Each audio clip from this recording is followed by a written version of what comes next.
We are back taking up public hearing number 1, which is a public hearing and final assessment resolution for the Coral Gardens Wastewater Municipal Service Benefit Unit. Mr. Repetti. Good afternoon. Good afternoon.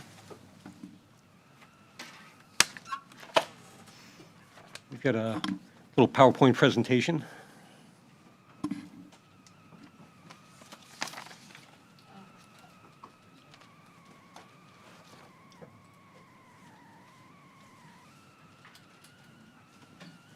All right, ready?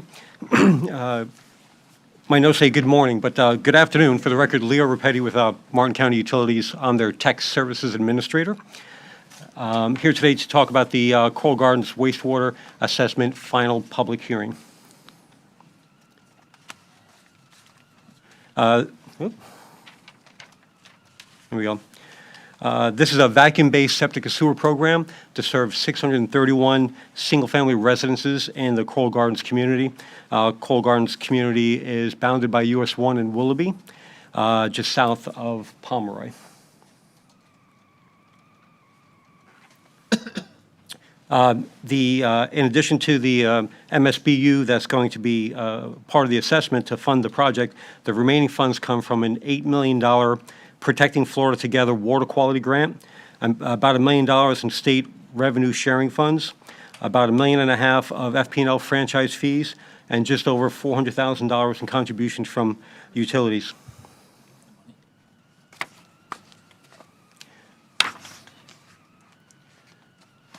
Come on.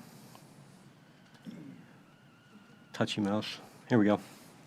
The costs associated with this, just over $14 million. When we bid this project out, our engineer's cost estimate was $18.5 million.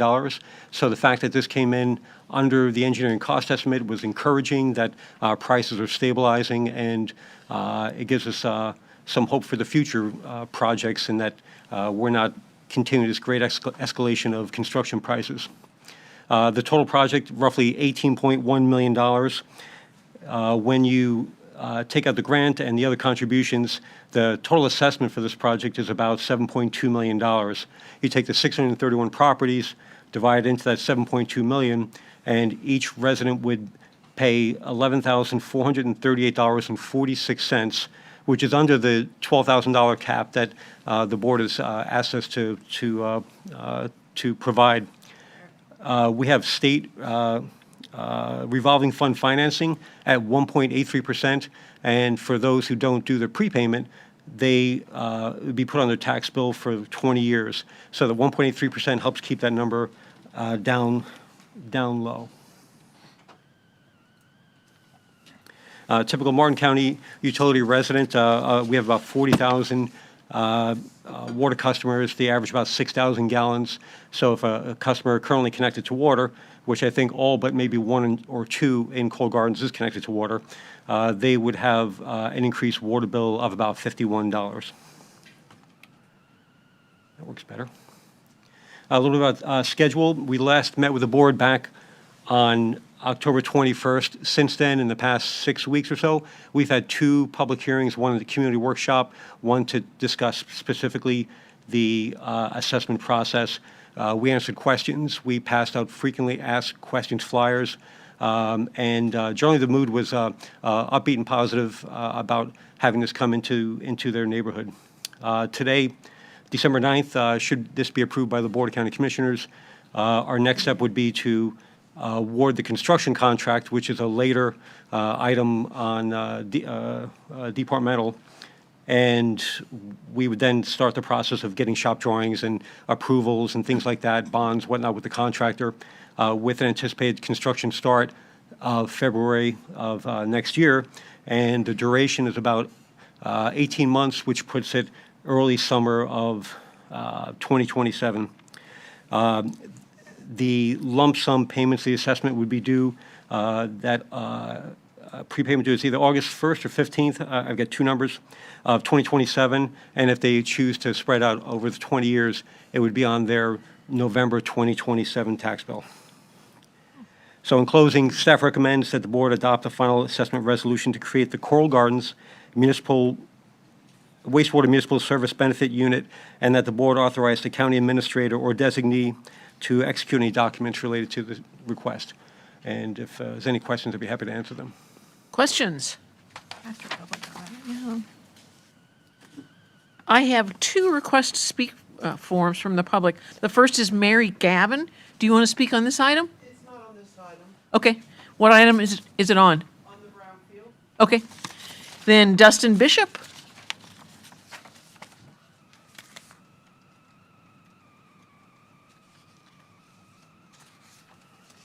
Hello, everyone. My name is Dustin Bishop, and I do reside in Coral Gardens. They did a wonderful job with their presentation. Sorry, I'm a little taller than I think the last person that was here. They did a wonderful job coming and presenting to us. I did attend the workshop. They answered all of the questions that we had. We live at the very end of Coral Gardens, so the footbridge that comes over Willoughby ends in my driveway. So one of our main concerns was with the children, because that's why we bought the house 20 plus years ago. And he cleared that up for us. You know, there will still be gates all along there, so the children will still be safe. I am for this 100%. I could be paying the full amount of it without the grant. It wouldn't bother me. I would still be for it. But I don't understand why anybody would be against this, knowing that right now there is a grant that offsets a large portion of that amount of money. House Bill, I think it was 1378, specifies we got to convert anyway by 2030. So we can either pay for it now at a reduced rate, or in 5 years we got to do the same thing at a higher rate. It doesn't make any sense. I'm 100% for this. Thank you guys for your time. I hope this gets approved. Thank you for the effort that you put into it. He had a few naysayers, but a lot of that was communication that I think the real estate agents didn't give to him when they moved into the community less than a year ago. We all known this is coming. I've got plenty of documentation stating this. I got plenty of documentation saying when this meeting was, when the meeting was for at the college. So I hope you guys will approve this. It means a lot to us, and also we do care about the Indian River Lagoon as well. We're kayakers. Ed knows us. We're scouters, so we've done this for many years. We took many scouts out. So looking forward to clean waterways as well, so that we can have a safe time with our friends and family and scouters. So thank you all. You're a model resident, Mr. Yes. Bishop. Yes. Come back often. Go to other neighborhoods too. Commissioner Heatherington. I was just going to say this is a long-awaited project, and I want to thank staff for, as you just heard Dustin just say, you did a phenomenal job in educating and communicating all the different aspects of this project to the community. You made my job really easy, and the community is, I think, by and large, very much in support, and look forward to the project being under construction and completed, and then our road paving to be done. So I would gladly motion staff's recommendation for approval. Second. Commissioner Campy, anything else? Just briefly to say, job well done from staff. I'm very happy for the folks in Coral Gardens. Looking forward to having this exact same conversation about Palm City And Rocky Point. and Palm City In Porcelano. and Palm City. That's great that the prices are modulating somewhat. Yeah, it really, it surprises. You put out your best foot forward as county staff. We don't want to be the lowest bidder. So this worked out that we got some good pricing. And the pricing between the first and the second lowest bidder were within a few percent of each other. So we got some good tight bids. It wasn't an anomaly. And the bidder, Felix Civil Construction, I believe, is the same entity that did the North River Shores vacuum project. So they have experience, and they're a solid, qualified contractor to do this work. Fantastic. That means that we'll get good bids for the next project. And I don't mean to discount the folks that financially this is, I mean, we're happy, and I know that most people are happy, and I get that not everyone can just easily afford this, but I think in the big picture for the neighborhood, the value of the neighborhood and the individual homes, it's important to do. I know it can be a financial hardship for some, but you have to continue to bring these projects forward, both environmentally and I think just for the betterment of the community. So we get that not everyone is in love with the idea, but I think universally it's the right strategy. And the $754 a year in the assessment is about $2 a day. Yeah. Yes. Commissioner Capps? I also want to thank staff. I know you guys have been working on this for probably several years. And great job. And I also want to thank the more senior members of this board for making septic to sewer a priority in Martin County. You know, I've only been here a year, but this was set as a priority by some of my predecessors, and I think it's a very laudable goal, and it's going to do a lot to help our waterways. So thank you to the rest of you. Any other questions or comments? There's a motion and a second. All those in favor? Aye. Opposed? That motion passes unanimously. Thank you very much. Thank you. We will backtrack to board and committee appointments, shall we? To Community Redevelopment Agency Chair and Vice Chair designations. Susan's not here just yet. Well, we'll take that up when she gets here. We'll take up something else. Are you okay doing it on your own? Sure. Oh, you don't want that. Happy holidays. Your code states that Donna, pull the microphone. you, the Board of County Commissioners, will designate a member of the CRA as the chair and a member as the vice chair. Okay, current vice chair is Michael Redling, Yes. and Chairman is Robert Krebs. I would make a motion that we elevate the vice chair, Michael Redling, to become the chair. Yep, second. there's a motion and a second. All those in favor? Aye. Opposed? That motion passes unanimously. And vice chair? How do we go about this? I think we'd have to hear from Susan on, like, I've always felt that this, in particular, this group should advance a recommendation to us, because otherwise we're just, I see she's coming. And Clyde's playing D. Long way. You know, he's blocking her. So we'll give her another minute.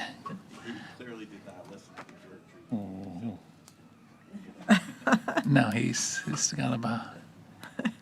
Jim's holding the handle. Miss, right to the front, please.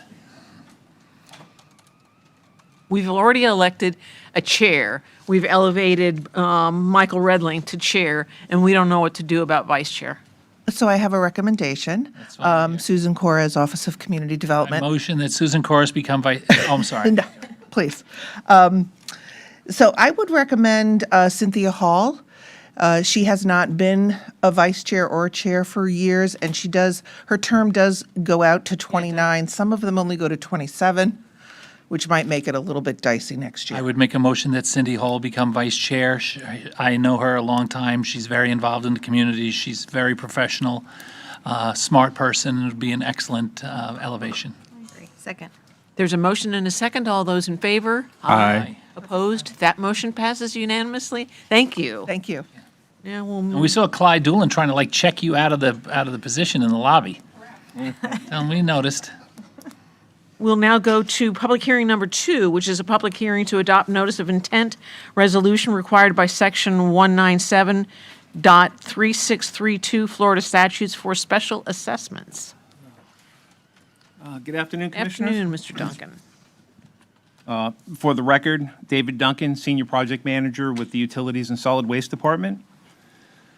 This is a public hearing to adopt a non-binding resolution declaring the board's intent to use the uniform method of collection for non-ad valorem assessments for a proposed series of special assessments that may be imposed within certain municipal service benefit units to be established for road paving, ancillary drainage, dredging services, stormwater services, facilities, and water and wastewater projects.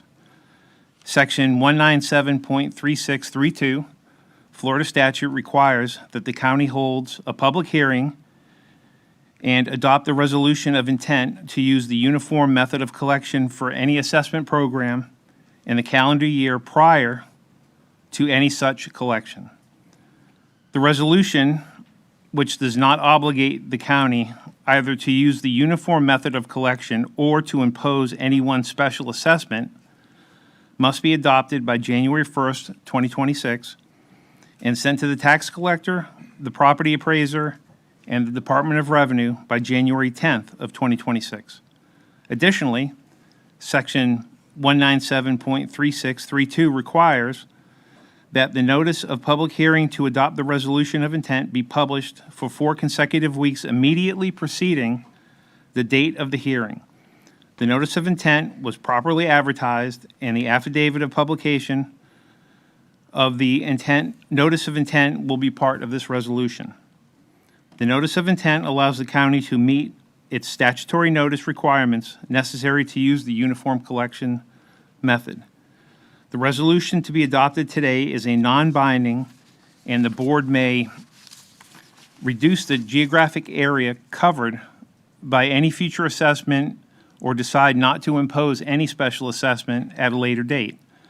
By adopting the resolution, the board is simply preserving the right to use the uniform collection method beginning in November of 2026 for projects implemented prior to such date. Staff's recommendation is for the board to accept the public comment and adopt the resolution of intent to use the uniform method of collection for non-ad valorem assessments. That concludes my presentation. Questions for Mr. Duncan? Commissioner Capps? So what would be the other option? Not that I am inclined to think that it would be the best, I just want to know about it. Like, if you have to apparently express your intent to use the uniform method of collection. Is there another way we could go on this that would be based that's not uniform? Perhaps it would be based upon the value of the homes in the community or something like that? How would that work? Current method we use, Right. Is there, it appears that there might be other options besides this? I'm Or not not aware of really? that, Commissioner. For the Okay. record, Sam Emerson, Utilities and Okay. Department Director. We typically use a uniform method because it goes on the tax roll. Right. Serves all the benefiting properties equally, and they pay Right. the same rate, if you will. Right. Or same fee. And it allows us to do it over time, say even a 10-year, 15-year, or 20-year assessment. But that's the typical method that we've used historically. If there's other methods, I'm not quite familiar with it, but this is Right. the most common for local government. Right. It would seem to me that maybe if there is an alternative method, that it perhaps would be based on the value of the houses or something like, say you have a couple of McMansions on the street and then a couple of modest homes on the street. And a uniform would mean they're all paying the same, and not uniform would probably mean that they're paying a different assessment based upon the value of the property, perhaps? Yeah, so Commissioner, this is for municipal services benefit units, which is when we're looking at the project, the property itself is calculated as the benefit. Whether it's a sewer line or pavement, and then or drainage, there's a calculation that the size of the lot might play into it, or the amount of front footage, or we develop what's called a standard unit that you would apply, and in order to put it on the tax roll, this advertisement and this list of projects, in order to go on next year's tax roll, has to be advertised this way. So, for instance, Coral Gardens, which you just heard a few minutes ago, was included in our list at this hearing last year in December, so that it could be considered to be an MSBU project. And so these are all individual, where we're assessing the property based upon the benefit derived. There are MSTUs, which we have in our budget, which are derived a taxable unit, which is based upon appraised value, and it has different rules on how you can spend the funds, if that's what you're looking at. Yeah, that's kind of what I'm getting at. The difference between the MSTU and the MSBU. Okay, that's interesting. Thank you. Any further questions? Would anyone from the public like to address us? There a motion? I'll move staff's recommendation for approval. Second. There's a motion and a second. All those in favor? Aye. Opposed? That motion passes unanimously. Thank you, Mr. Duncan. Thank you. We will now move on to public hearing number 3, which is adoption of a resolution approving the surplus disposition of county-owned property located at the northwest corner of Southwest Martin Highway and Southwest Palm City School Avenue in Palm City. Good afternoon, Commissioners. Sebastian Fox, Senior Assistant County Attorney for the record. This is a public hearing to consider adoption of a resolution approving the surplus disposition of county-owned property located at 3500 Southwest Palm City School Avenue. A bit of history on this parcel. Back in March of '24, the board directed staff to prepare a request for a proposal for the sale of this property. In January of '25, the board approved a preliminary RFP to designate the property as surplus and to pursue the sale and redevelopment of the property pursuant to CRA guidelines. And on July of 2025, the board accepted a proposal from the Medalist Building Group for the sale and development of the property. The property is currently under contract with an anticipated closing date at the end of January. This item has been properly advertised per Florida statutes, and staff would request that the board adopt a resolution approving the surplus disposition of this county-owned property and authorize the county administrator or designee to execute all documents related to the request, including but not limited to the county deed and other closing documents. And I'm happy to answer any questions that commissioners may have. Mr. Campy. Thank you. Thank you, Mr. Fox, for that recap. To remind the residents, this was a piece of property that was going to have a development on it that was really, a lot of people felt out of character for that specific portion of Palm City. Our staff, along with a handful of others, got together and were able to work out, I think, a real strong opportunity for the residents. The county held on to some of it that gave us access to Danforth Creek, which we were sorely lacking for maintenance, egress. And now we were able to create a deal for the property that's in the works, again, thanks to Real Property and Legal for putting that together. And this is just the next logical step in the process. I would make a motion to accept staff's recommendation. Second. Would anyone from the public like to address us? Is this a different size than the parcel that we approved on July 8th? No. And can somebody describe to me the map, the parcel boundary on page 243? Explain presumably the part that's in green is the county's parcel? Yeah, there's a portion to the west of Southwest Newbury Court that's going to be conveyed back to the county at closing by quitclaim deed. There's some easements that are going to be running over that property for the benefit of the property east of Newbury Court. And that sliver right there is what will allow for the maintenance of the creek, as Commissioner referenced. Okay. Madam Chair, I just had one other question while we're here.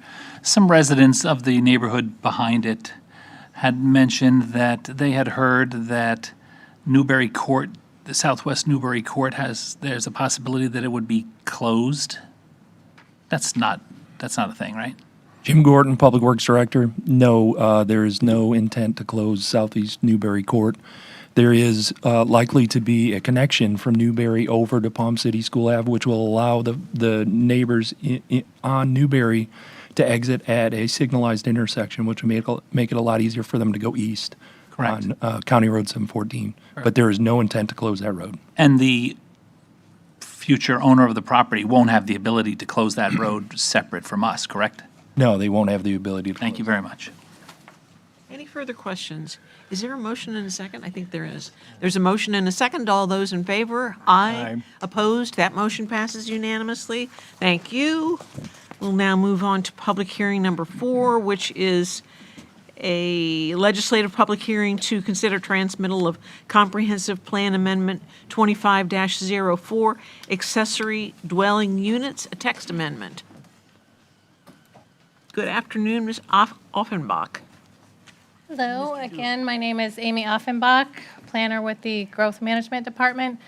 This is Comprehensive Plan Amendment 25-04, proposed text amendments for accessory dwelling units, otherwise known as ADUs. This was initiated by the Board of County Commissioners in the furtherance of providing affordable housing, and proof of public notice was turned in at the local planning agency on December 4th.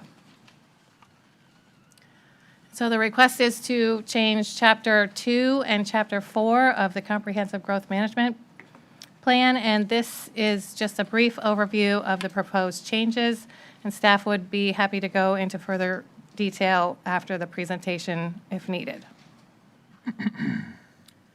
So in Chapter 2 of the Comprehensive Plan, the term accessory dwelling units will be updated, and this represents living quarters on single-family lots. And a new term, employee dwelling units, will be added to describe living quarters on non-residential properties. And this term will be replacing an outdated term further in the plan that describes living quarters on, for night watchman's quarters or custodian's quarters. So in Chapter 4 of the comp plan, under Goal 4.9, a policy will be added for accessory dwelling units containing the criteria for accessory dwelling units, and this will replace multiple instances of ADU criteria elsewhere in the plan. And also, a policy will be added for employee dwelling units to represent non-residential properties. Under Goal 4.13, a line of text will be added to allow ADUs in each future land use designation that allows single-family dwellings, excluding the mobile home future land use. And these are all the future land use designations that will allow them. Also, under Goal 4.13, EDUs will be permitted on non-residential future land use designations that have historically permitted night watchman's quarters or custodian's quarters. And this is a legislative hearing that requires 3 public hearings. The first was on December 4th, 2025 at the local planning agency. And they voted 4-0 in recommendation of approval. And this is the second public hearing, December 9th, 2025, to consider transmittal to the state and local planning agencies. And the third will be sometime in January 2026 for approval.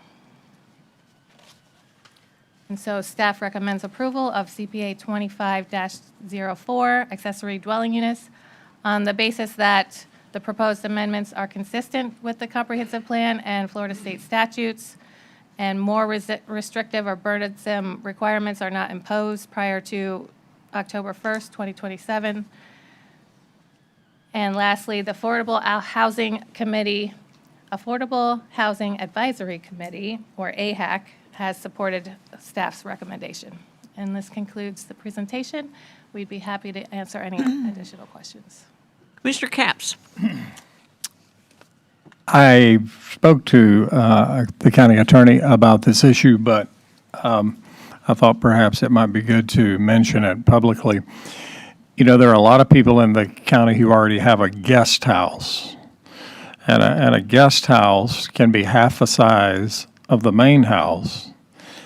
And it's not supposed to be rented. It's supposed to be used for temporary living quarters for family and guests. It's a guest house. And it doesn't have a separate address or a separate mailbox or a separate water meter or a separate electric bill.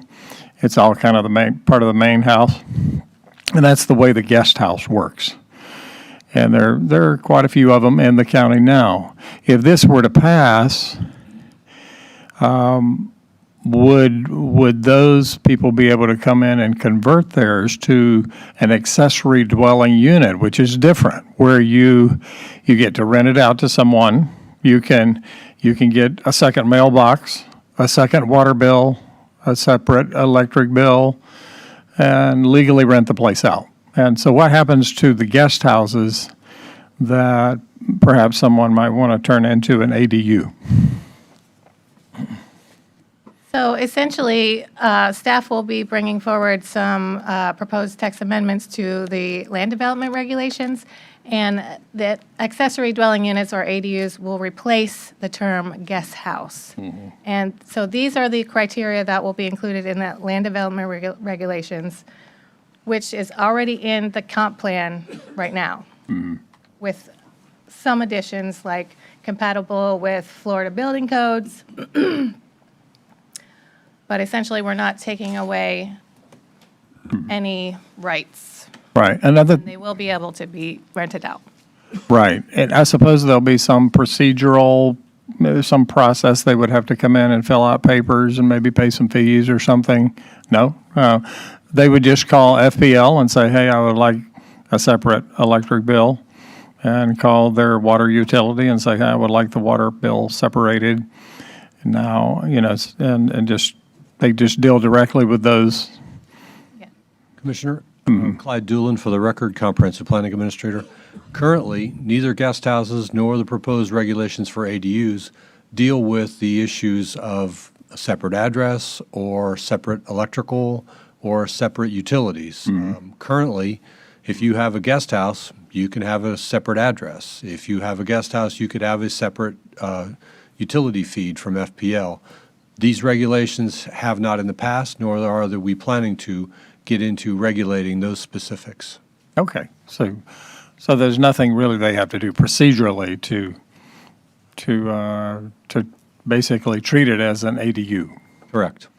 Right. And then I was thinking there are some other limitations on how ADUs would apply. They don't apply in homeowner associations, right?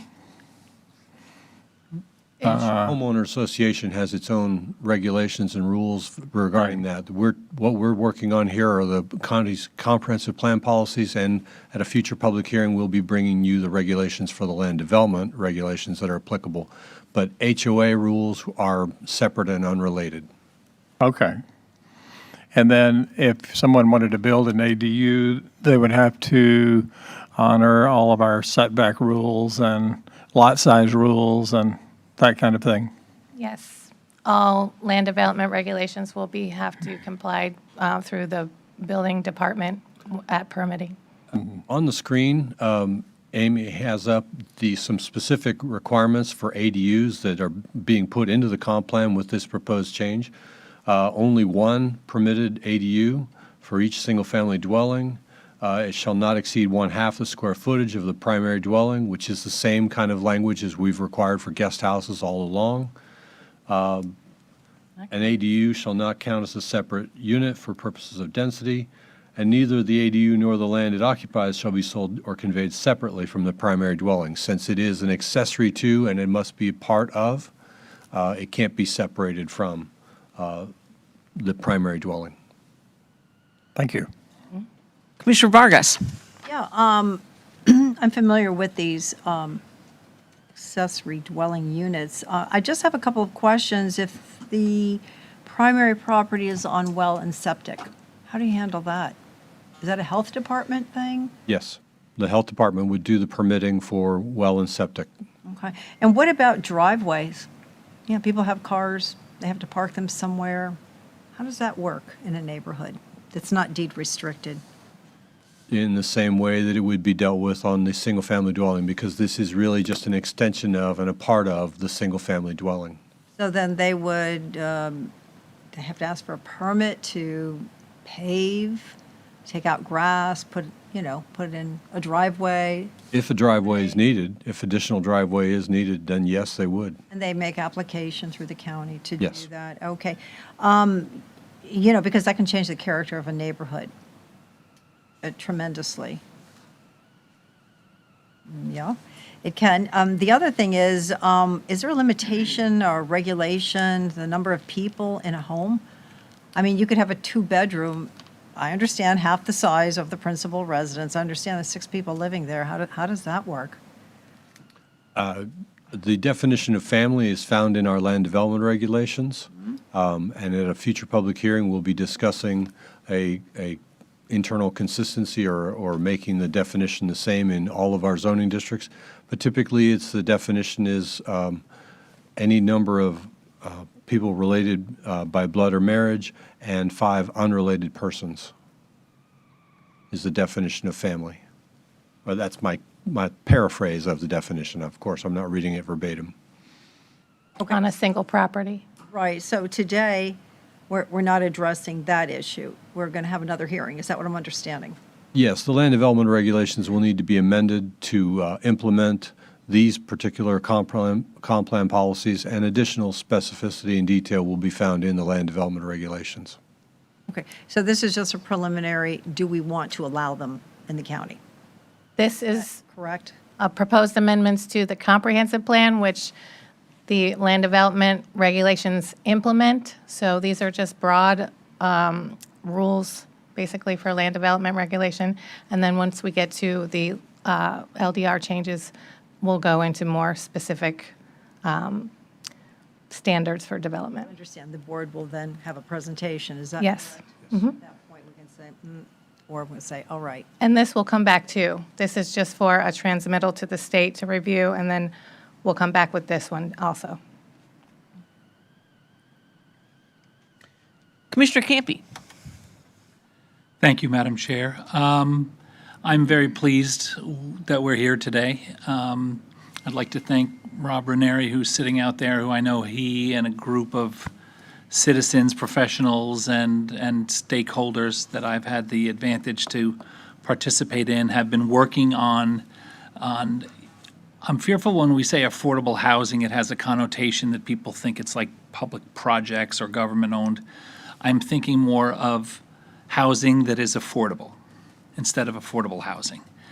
We have had issues for many, many years of, specifically in Martin County, the way that we have structured our overall sort of residential philosophy had made it difficult for people to build, housing that's affordable. We call it essential housing. Or there's also the concept that the only way you can really make those business decisions work is with density, increased density, and that's not really something that universally Martin County residents are super interested in. To do that, you would have to create these large-scale projects. Not that there are not some that are very well done, and hopefully in the future we'll be discussing small-scale versions of something beyond one at a time. But when this had originally come up at a joint meeting, and I was giving us an analogy of the person that was throwing starfish back into the water, if you remember. There's an old story about this guy who's walking on the beach and he sees a kid throwing starfish into the ocean, and the beach is littered with starfish. And he says, "What are you doing?" He's like, "Well, I'm trying to save these starfish." And the man says, "Well, it's not going to make a difference. There's thousands of starfish on the beach." And the boy throws another one into the ocean. He goes, "Well, I made a difference for that one." And so I look at what we're doing here incrementally. This ADU is just another opportunity. We're not going to solve the housing issue, affordability issue in Martin County, but for us to look at the issue so large that we say we're paralyzed to do anything. And I know that it started as a grassroots, but the staff, and quite often the meetings that we had, some I participated in, some I didn't, the staff really embraced it. And, community members can have an idea, but staff has to do all the heavy lifting, and you did. And I know, and you'll continue to do it, so I really appreciate it. The advantage is twofold. Not only are you creating another opportunity for someone that either is working here to live here, who grew up here to stay here and work and live here, but it's also an excellent opportunity for homeowners to create an additional income stream by creating this. Now, some people, as Commissioner Kapp said, some people have guest houses. all of us know someone that was renting something to somebody else above the garage or a back room or something, and having to be sort of under the table with that, allegedly. This gives those folks the opportunity to bring those projects forward and legitimize them with FPL, with this health department for sanitation, with the water, with the IRS and whoever else might be wondering how does these things work. It creates opportunities for folks that are seeing their expenses get bigger and bigger with no, especially people on fixed income or retirees, which we have a tremendous amount of.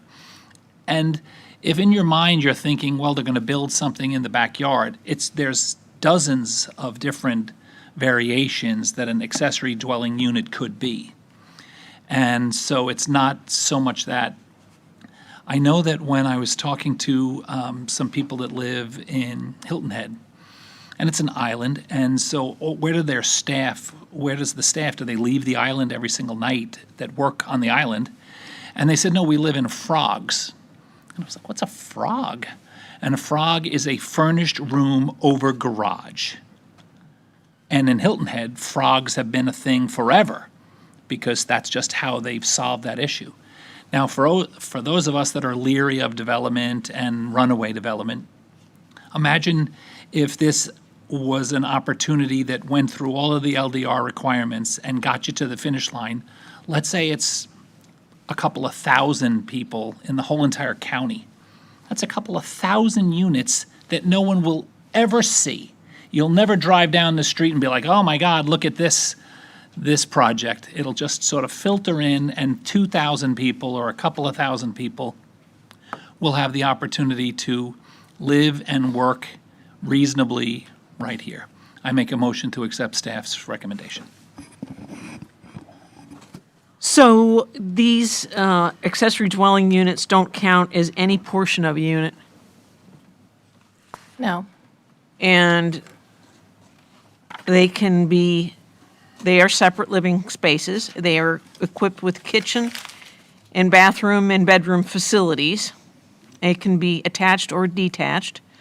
So let's say your land use is 1 unit per acre, and you have a 3,000 square foot house on your acre, and you build an accessory dwelling unit of 1,500 square feet, and it has, it's a separate unit with 2 bedrooms, 2 baths, and you're allowed 1 unit per acre on that acre, but you've got 1.5 houses. You got 2 houses. You got 2 houses. Yes, that's correct. Actually, It does, we're defining this as one house. one house. But it's Part of but it's the not. same house. But it's not. They're detached, and we know that they have separate facilities. It's in the definition. It says that they are equipped with kitchen and bathroom and bedroom facilities. And it also depends on the development standards, if they can fit it within the setbacks and all the open space, and if they have septic, they have certain limits on that as well. So, and it doesn't include any garages or porches, so it's on just air-conditioned area. So look at they're allowed in core, and the maximum building coverage shall be 40%. Minimum net lot size permitted shall be 10,000 square feet. What if you're at that? What if you're at the max? You mean if the existing residence is at the max? Yes. Then it wouldn't be permitted. Can't do it. Okay.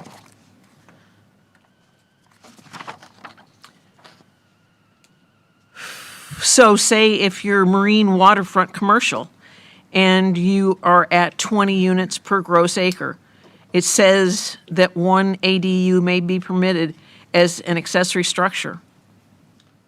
It depends on what the property is developed with. So marine waterfront. 20 units per acre, say you're at the max. It says that you're allowed an ADU. Yes, that's correct. If it's developed with a single family, you can have 1 ADU per. Even though you're already at the max. However, allow me to back up just a second. The marine waterfront commercial future land use designation that's implemented by the appropriate zoning district allows 10 residential units per acre, 20 hotel units per acre, not to be confused with each other. Okay. So if you're doing 10 units per acre, you're probably doing multifamily. You're not doing a bunch of single family because you're not going to fit them all single family units on there. And this is only permitted as an accessory to a single family. So, and if by some stretch you could get, say, 8 units per acre and they're all single family, then yes, you would be able to do an accessory to each of those single families because it is part of the single family dwelling. Say your setback is 20 feet. You're within you're right at your setback. Are you allowed an accessory dwelling unit? You would not be able to violate the setbacks in order to make this possible. Okay.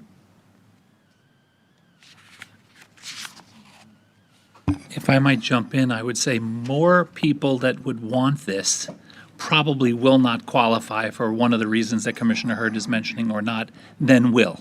It's not going to be a floodgate. Like, I think some people would like this, but they won't be able to, whether it's parking, setbacks, 2,000 gallons per day, using up more of the property than they're allowed.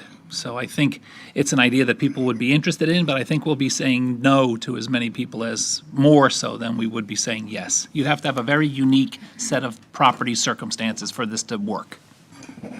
And also, this provision shall not prohibit employee dwelling units on properties developed for non-residential uses like industrial. So let's talk about the employee dwelling unit. Commissioner, thank you for bringing that up. We have certain land use designations like marine waterfront commercial that are currently permitting night watchman's quarters. And we have land development regulations that implement that. We haven't had real good, the language hasn't been really consistent between the LDR and the comp plan on that. And so we're cleaning up that language to use the EDU in both cases. And we're keeping the same standards for those night watchman's quarters as we had previously. In many respects, both on the night watchman's quarter or EDU issue and on the guest house or ADU issue, we are following very much the same standards, the same provisions that the comp plan and the LDRs have had previously. The major differences are in the ADU that Commissioner Capps talked about, and that is it can be rented. Except that we're not, except that in a case like 1 unit per acre, we're allowing 2 units per acre, even though the land use clearly specifies that 1 unit is allowable. But we're now saying, you can put 2 on there. And the definition of family is any group of up to 6 persons occupying a single dwelling unit as a single housekeeping unit and sharing common facilities. Those people don't have to be related.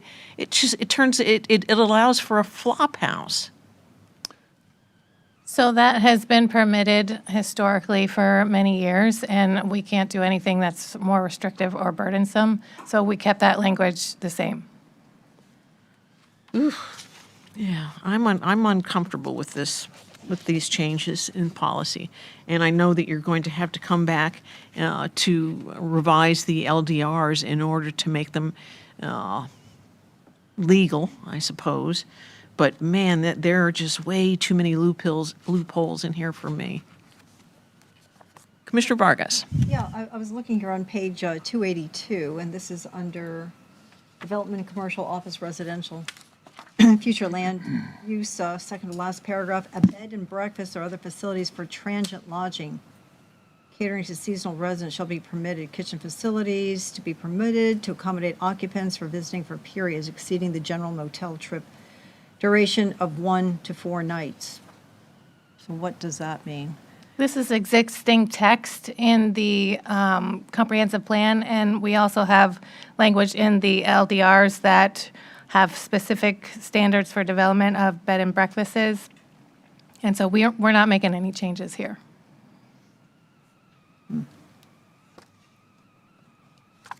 But I see what you're saying, Chairwoman Hurd, about this. It has a lot of loopholes. I saw this in another county. A lot of residents did not appreciate the fact that there were quite a few individuals living in 1 unit and it wasn't regulated. I mean, when I lease a property, I put a regulation how many people could live there. And I don't see this here unless you can point it out to us, or you're going to modify or, make a mandate on this. It's all fine, everybody wants to live in town, but we have to think of our neighborhoods. As I say, it's going to change the character unless this is definitely delineated. It's not prohibited now, and so if we did prohibit it, we would be more restrictive or burdensome. For the SB 180. Yeah, I'm familiar with that. I don't know. Would anyone from the public like to address us? Back to the board. Sure. This wasn't planned. Hi, Mary Gavin. I was formerly a member of the Affordable Housing Committee. I did not plan on speaking on this topic today, but you all know I can't keep my mouth shut.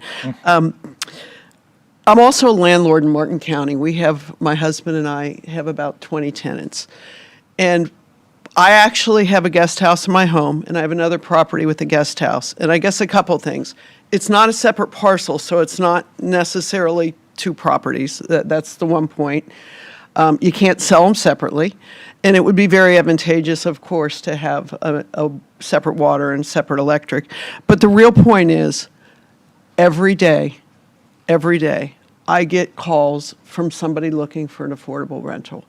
And as an owner living next to a guest or whatever the term is, I'm not going to have 10 people living there, and I can't imagine the majority of people that are renting these or giving them to their mother-in-law, or in my case, I have a disabled son, and that's who happens to live in my guest house. But I do have another one that is rented. I limit it to 1 or 2 people. And I would think that the majority of people that are going to invest in building this or doing this are going to be extremely considerate about who's in their property. They're not going to put 10 people in there to trash it. There is such a need in this county. I'm afraid to raise my rents. I haven't raised them in 5 years because these people have absolutely nowhere to go. And if we don't have working people in this county, we're really going to be at a loss. So I thank you for your time. Thanks. Commissioner Vargas. Okay, so I understand what you're saying about the math on this, the young lady who just spoke. I understand about the math because I have rentals also. But what happens if, they can't make, I'm trying to talk to you, if they can't make their expenses? I mean, we're talking about a huge change that potentially is coming down the line next year. Wherein, how does that work then? It's your homestead property, one of them, with your son living there, that's a family, but the other one is not, so your taxes are probably going to increase. This is what I've heard, and everybody I've spoken with in other counties, and certainly what's proposed in Tallahassee. So what happens then? I mean, you haven't raised your rent. I mean, if you can make it work, that's fine, but I don't know. I just Can you homestead an ADU? I don't know the answer to that. I think that's an issue for the property appraiser and the state statute. That's true. I mean, it's fine. It's an emotional issue, but you got to look at the facts. Facts always dictate. And it's not, fluff and, style. It's not like that. I mean, you're a businesswoman, based on what you told us, so. I know there's a motion. Is there a second? Second. There's a motion and a second. All those in favor? Aye. Opposed? Opposed? Opposed. That motion carries 3-2 with Commissioners Vargas and Hurd dissenting. Thank you. Thank you, members of the board.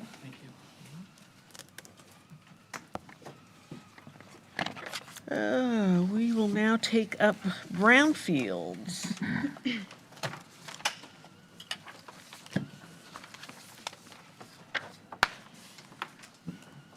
This is a quasi-judicial It proceeding. sure is. Commissioner Vargas, any ex parte disclosures? If I have any, they've been filed. Commissioner Capps? If I have any, they have been filed. I went to the Brownfield hearing in Hobesound. I'm not sure Colleen noted that. I think she probably did. So I think I'm good. If I have any, they've been filed. I have some and they've been filed. Commissioner Campy? I don't have any, and I've been. Yeah, you got emails. I got emails. Everybody got the emails. I don't know. That's right. Then I filed that. Commissioner Heatherington. Any they've been filed. Excellent. Anyone who's going to be providing sworn testimony in this hearing, please stand up, raise your right hand, and be sworn. Do you swear or affirm the evidence you're about to give will be the truth, the whole truth, and nothing but the truth? Ms. Nabi, have you provided your information to the clerk? Yes, Madam Chair, a copy of my work history and the agenda item has been turned into the clerk. Terrific. Please proceed. Good afternoon, Commissioners. My name is Jenna Nabi, Senior Planner with the Growth Management Department, and before you today is a request by the Palms of Hobe Sound LLC and Oasis Development LLC to designate a brownfield at 9450 Southeast Gomez Avenue.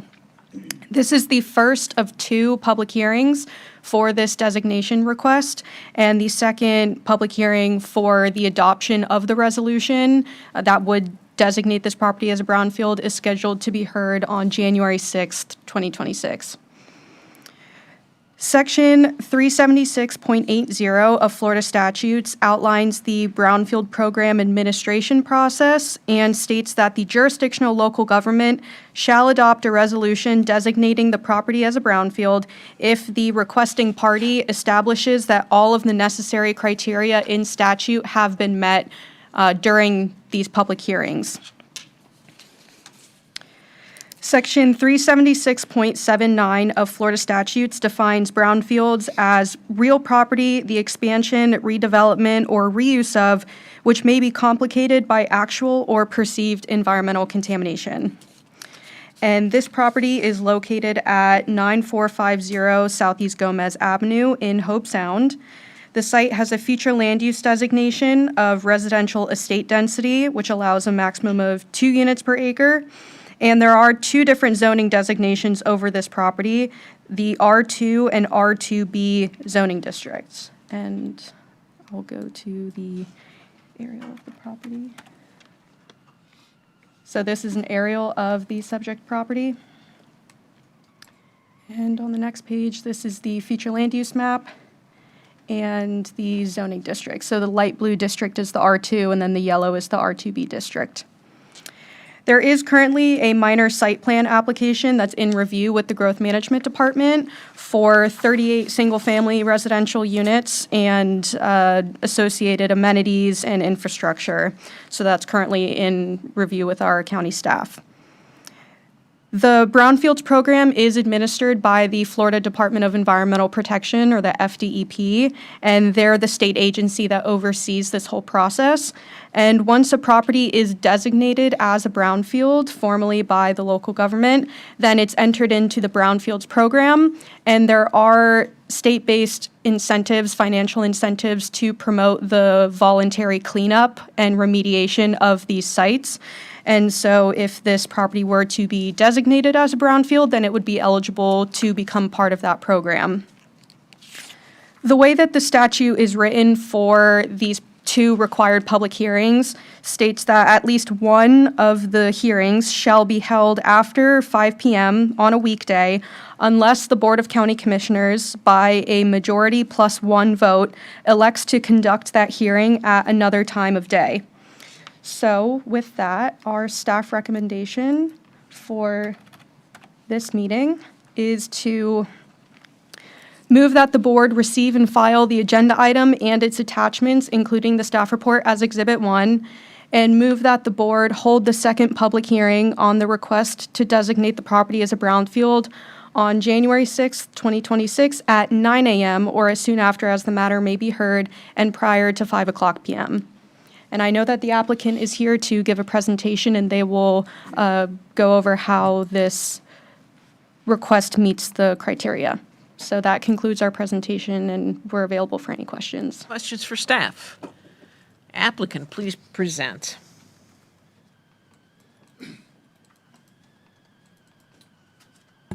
Good afternoon, Madam Chair and Commissioners. My name's Michael Schnapps-Tyler. I'm an environmental attorney with the law firm of Cobb Cole in Daytona Beach, Florida, here today with my colleague Jessica Gao on behalf of the applicants Oasis Development and the Palms at Hobe Sound.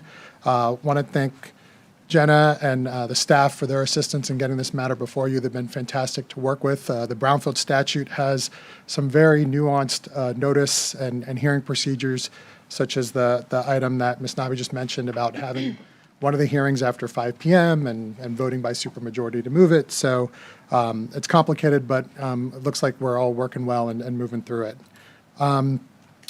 Ms. Nabi hit on some of the key terms about brownfields, but I am going to just talk a little bit about it because there was a change in the statutes since you last considered a brownfield area designation earlier this year. I'll talk specifically about the property and how it meets that 5 criteria that Ms. Nabi mentioned.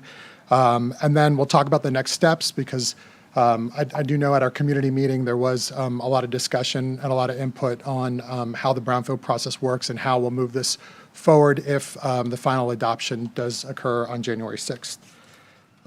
Again, Ms. Nabi did a great job hitting the change in how the brownfield program is defined. Before, there was only brownfield sites and brownfield areas, but effective July 1st, we now have the term brownfield, which is the old definition of brownfield site. It's just a property that's having trouble being redeveloped because of an environmental contamination issue. A brownfield area is one or more brownfields that have been designated by a local government like you all by resolution. And then a brownfield site, which is the old definition of brownfield, is now the property that is moved into the brownfields program by signing a voluntary cleanup agreement. So just some nuances there on how the terms in the program has changed a little bit since earlier this year when you all considered a brownfield. This is the property, as staff had mentioned. It's a little under 19.5 acres. It's a former flower nursery, as was mentioned during public comment, with chemical storage areas and packaging areas. And as Ms. Nabi mentioned, the proposed redevelopment is for residential uses.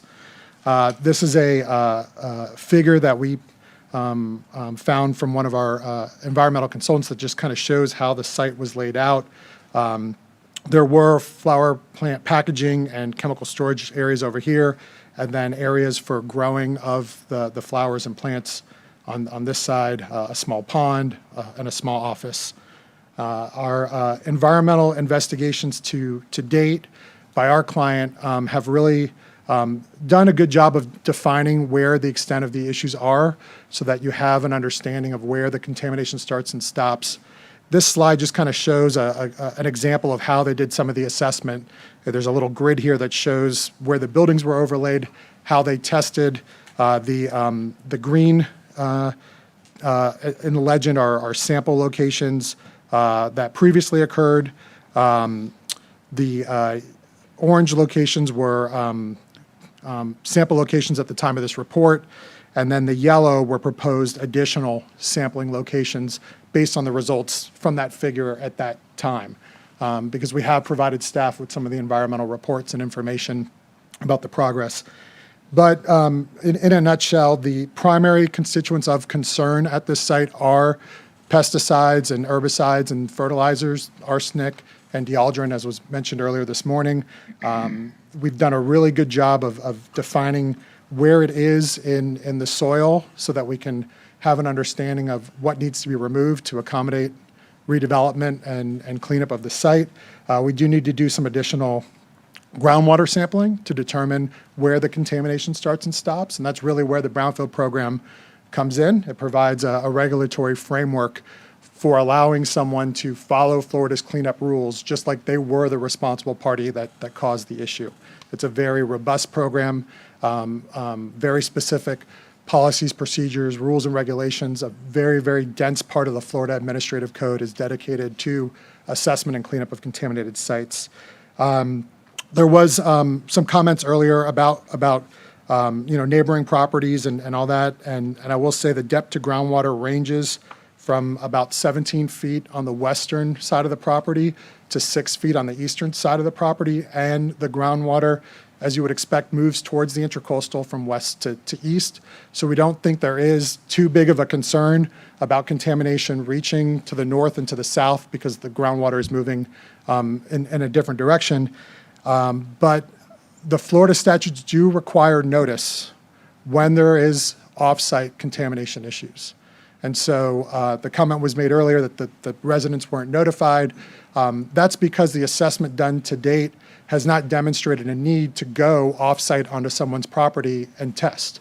I'm not saying that that's out of the realm of possibility. We're still at the very beginning of the cleanup process, but the regulations and process don't require off-site notice until you have evidence of off-site contamination. And that applies whether it's a corner gas station cleanup or something like this. But where the brownfield program does come in, and as we get into the criteria of how you designate a brownfield, you do have to provide public notice. And that's how all of the folks found out about this issue and what we're working through, is because you are required to post the property, you are required to publish notice, you are required to put a post on bulletins. And the brownfield program does require an advisory board get established to provide frequent updates on how the cleanup proceeds. So there is a lot of public involvement, there is a lot of transparency in the brownfield process, but first you have to get into the program for that to start happening and moving forward, and that's why we're here today. As far as the redevelopment is concerned, here's a layout from that minor site plan application that Ms. Nabi mentioned. Gomez is here again on the east side of the property, an entrance. It is 38 units, which is consistent with the land use and zoning.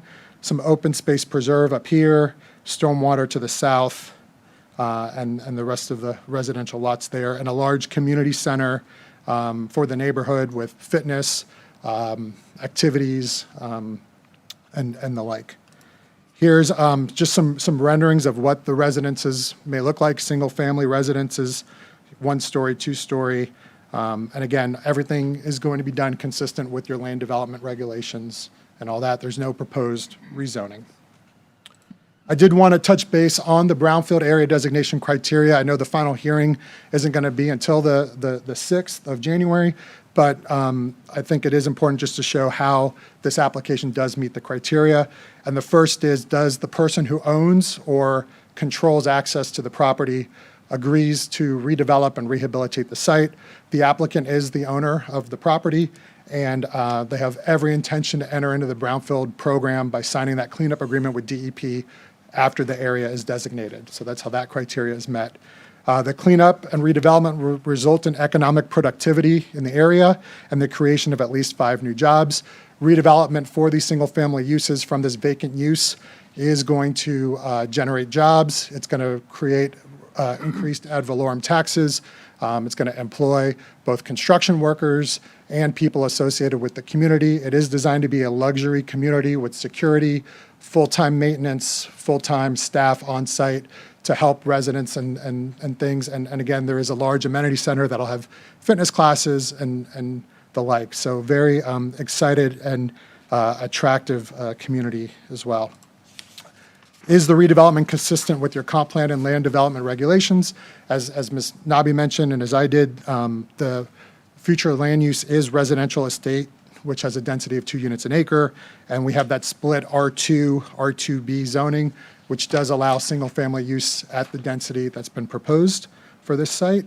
The designation has to be properly noticed and provide opportunity for suggestions on cleanup.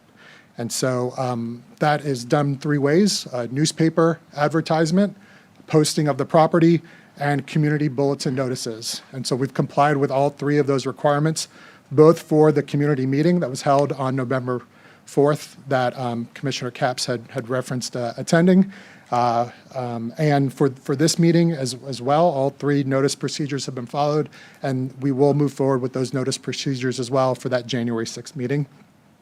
And then finally, the last criteria: have you provided reasonable assurance that you have the financial ability to complete the cleanup? We have provided a memo that outlines both the redevelopment cost and the cleanup cost for the site, how the applicant intends to meet that by using traditional lending. The applicant does have a presence in the community already. They do have a couple units within Hobe Sound, which is where we hosted our community meeting. It's set up as an office and a design center for the neighborhood, so they already kind of are invested in the community already. They are the owner of the property as well. So I think they're committed to this project. They're all in, and they're excited to move forward with the brownfield program itself. I did just want to touch base a little bit. I do a lot of brownfield work across the state, so I'd love to kind of cheerlead for the program. So I did provide a couple of statistics here from the State Department of Environmental Protection's annual report on how the brownfield program is operating. Since '97, there's been over 613 brownfield areas designated by local governments. 532 voluntary cleanup agreements have been signed. Over $3.1 billion in capital investment have occurred in brownfields since the program started in 1997, and 88,000 confirmed and projected jobs since the brownfield program was enacted. And then I just wanted to provide another example of a similarly situated property that has gone through the brownfield program that we worked on. My colleague Jessica and I represented the city of Oviedo, which is a community in Central Florida near the University of Central Florida. They had a downtown with a major stormwater problem. None of the properties around the downtown could be redeveloped because there was nowhere for the water to drain. There was a nursery right on the outside, an abandoned nursery right on the outside of that pond. They wanted to redevelop it and incorporate it into a larger community park. And so they asked us, can we use brownfields to do that? And we said, let's find out if there are environmental issues out there. There was a very significant arsenic impacted soil issue there from the former nursery operations. It took them about 3 years to complete the cleanup. They were mainly waiting for some grants from the Water Management District to help fund the project. So that's why there was a 3-year delay. If they would have been fully funded when we entered the program in '98, we probably could have moved a little faster. But they were able to address the arsenic, the dealdrin, all of those issues very effectively. And it's an incredible community park and resource. Now, all those developments in the downtown, if they want to redevelop, they can just pay for credits into the pond instead of taking their smaller properties and having to put vaults and things like that in there. So a good example of brownfield redevelopment by a local government. About 30% of the brownfield redevelopments that occur statewide are by local governments and nonprofits. About 70% are done by private developers like our client, the applicant here today. And just to talk about the next steps, because I think the cleanup and what happens from here is really important. Again, there's a final hearing that's scheduled for January 6th. Assuming that goes well and you all approve the brownfield area designation, in 2026, we will execute what's called a brownfield site rehabilitation agreement with the Florida Department of Environmental Protection. That is the voluntary cleanup agreement that says, treat me like I am the responsible party that needs to clean up this site. I am agreeing to comply with your regulations in 62780 of the Florida Administrative Code. It has a very specific schedule that needs to be followed, requirements that all reports and all work be done by licensed professional engineers and geologists, a requirement that you use only certified laboratories to do all the testing that needs to be done for the sites, and that all submittals get reviewed, in this case, by the Florida Department of Environmental Protection, because in Martin County, you don't have a delegated local environmental agency like Miami-Dade County, Broward, and Hillsborough County. If you're doing brownfields in those counties, you would deal with their county environmental agencies, which have their own jurisdiction. So here, we've got the Florida Department of Environmental Protection. They'll oversee and assign a project manager to review every single submittal that happens under the brownfield cleanup agreement. And that process has 4 general steps. It's really hard to take something as iterative and as big as and technical as a brownfield cleanup and summarize it in 4 steps, but the first is identify where the contamination starts and stops, both horizontally and vertically in all media: soil, groundwater, surface water, marine water, if any of that applies. Here, it'll be soil and groundwater. So we have to determine where the contamination started and where it stopped if it emanated from our specific property, which, based on the historic use, that seems to be the case because everything around it is residential. Once you've gone through that process and that's been approved by DEP, you can then move to designing a remedial action plan to address those issues. Because this site's going to be redeveloped for residential uses, the most likely remedial action is going to be source removal, digging up all that contaminated soil, taking it to an appropriate facility that can accept that material, and replacing it with clean fill until you've met those clean points that you've identified. Once that's done, you submit a report documenting how you've done that. That gets approved by DEP. And then you move into post-remedial groundwater monitoring. You set up a network of groundwater wells, and you watch the groundwater contamination drop because that source has now been removed. And after each of those groundwater monitoring events, you submit a report back to the DEP that says, we went out to the property on this date, we tested the groundwater, and these are the results.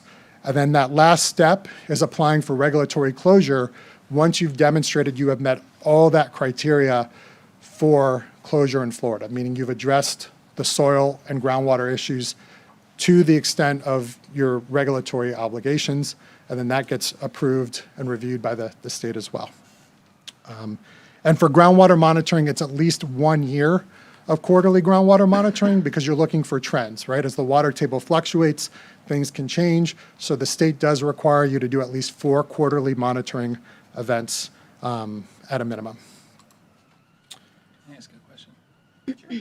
Those 4 reviews, is that pre-construction, during construction?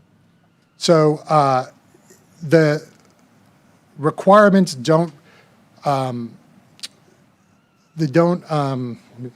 think of the best way to describe this. The requirements don't take into account when construction occurs. What they're focusing on is when the source removal occurs, but you can't do anything in the construction of the site to make the situation worse. And so where that typically happens is in the context of dewatering, right? If you're drawing down that groundwater for your stormwater improvements or something like that, you could be sending the contamination in all different directions if proper precautions aren't taken.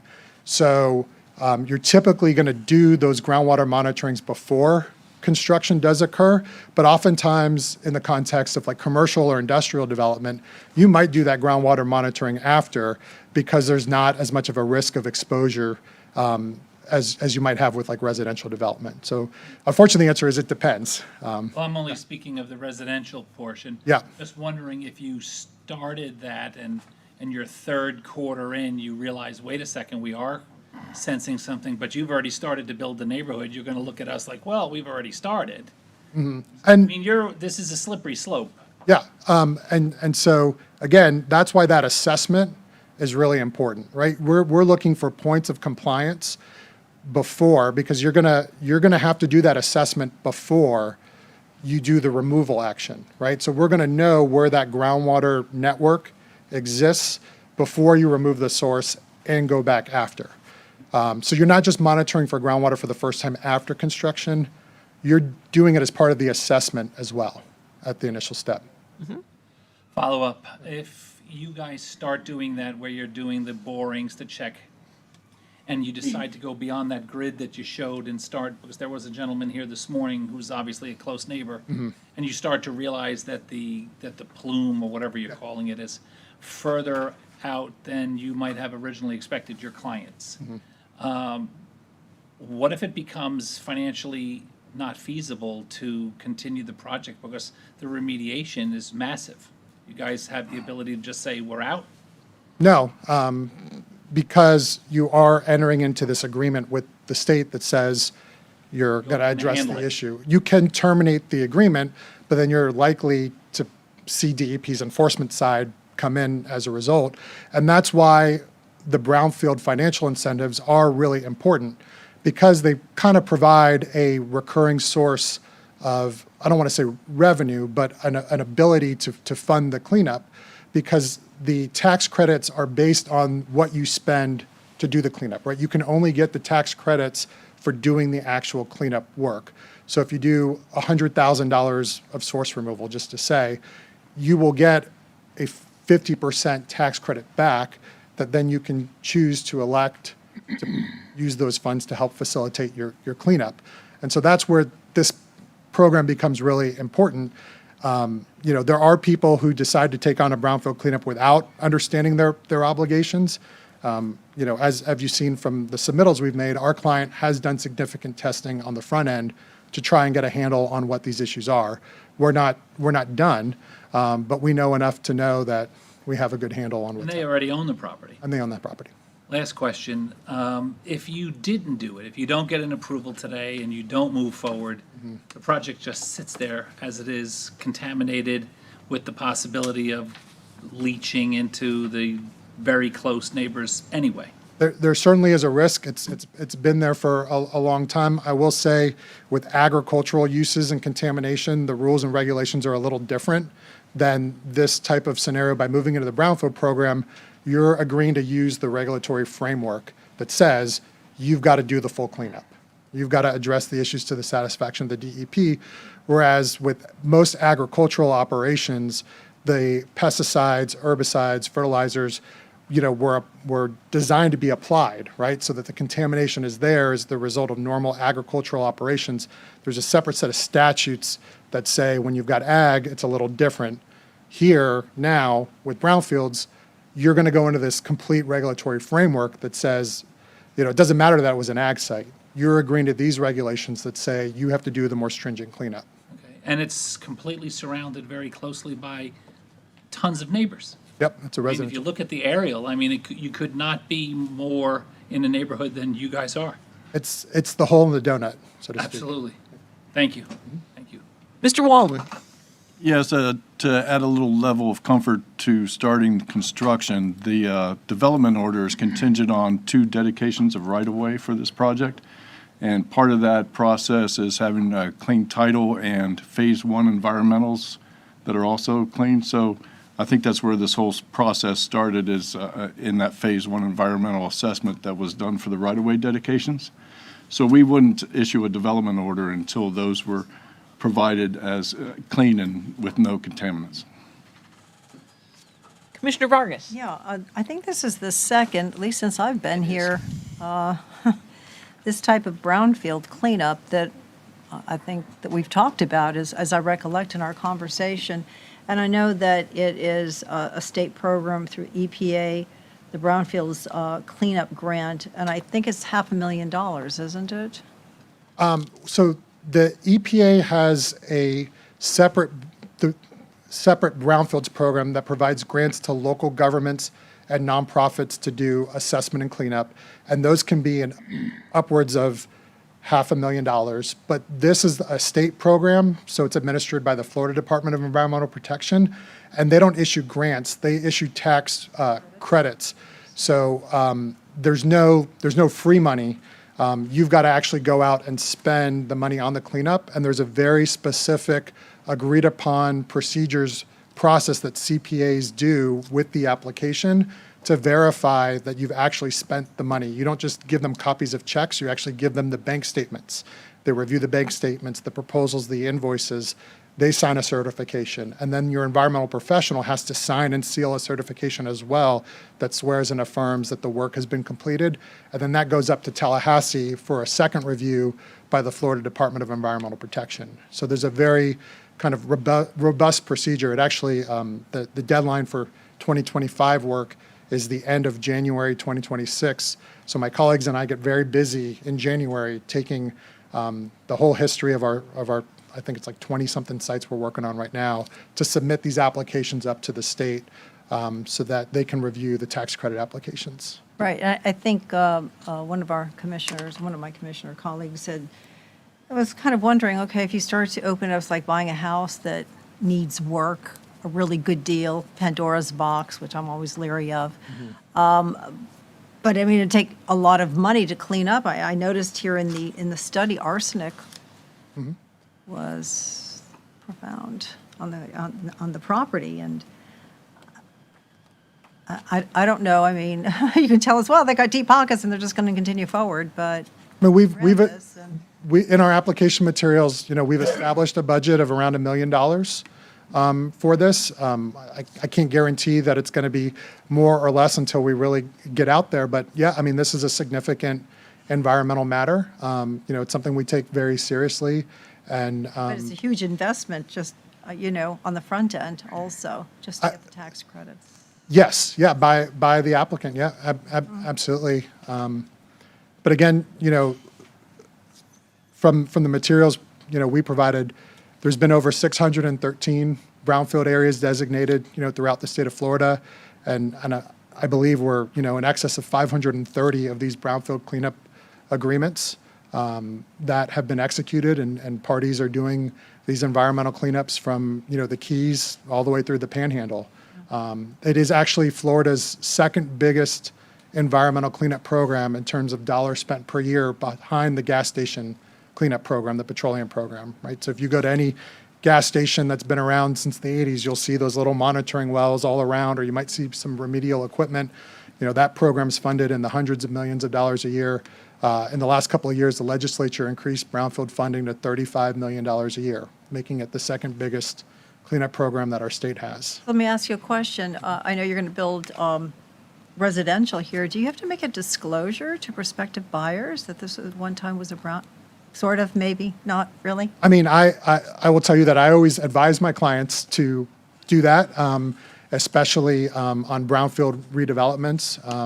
And that would certainly be the case here as well. I mean, I don't see any reason why not. So for that, I sure would like to know if I put my hard cash down. I actually, you know, earn part of my living writing disclosures for environmental issues on sites. And again, with this being a single-family residential neighborhood, you know, they're going to make sure that it's you know, done well, correctly, and appropriately with. It's examined. I mean, it's not as if, well, yeah, it's all cleaned up, like there are no gopher tortoises or, you know, that. Yeah, I mean, again, you know, you have to hire a licensed engineer and geologist to do it. The labs have to, we provide the certification of the laboratories to the Department of Environmental Protection.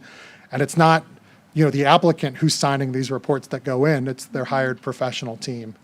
So they're putting their professional licenses on the line when they're submitting these reports as well.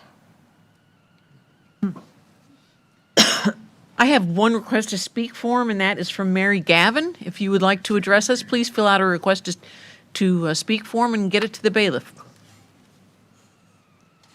This is what I did come for. First of all, to staff and to the commissioners, I hope you have the best holiday season.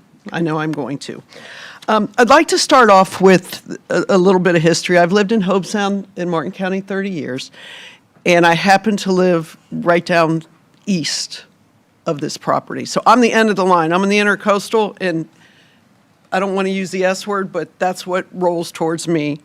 So I get a little emotional about this, I will say, and I get emotional also because back in 1993, I was working in a building in Atlanta, Georgia that was poisoned with arsenic, and I had a son that was born with tremendous health issues because of it. So I just, that's why I get a little shaky about this. So I want to start with the owners.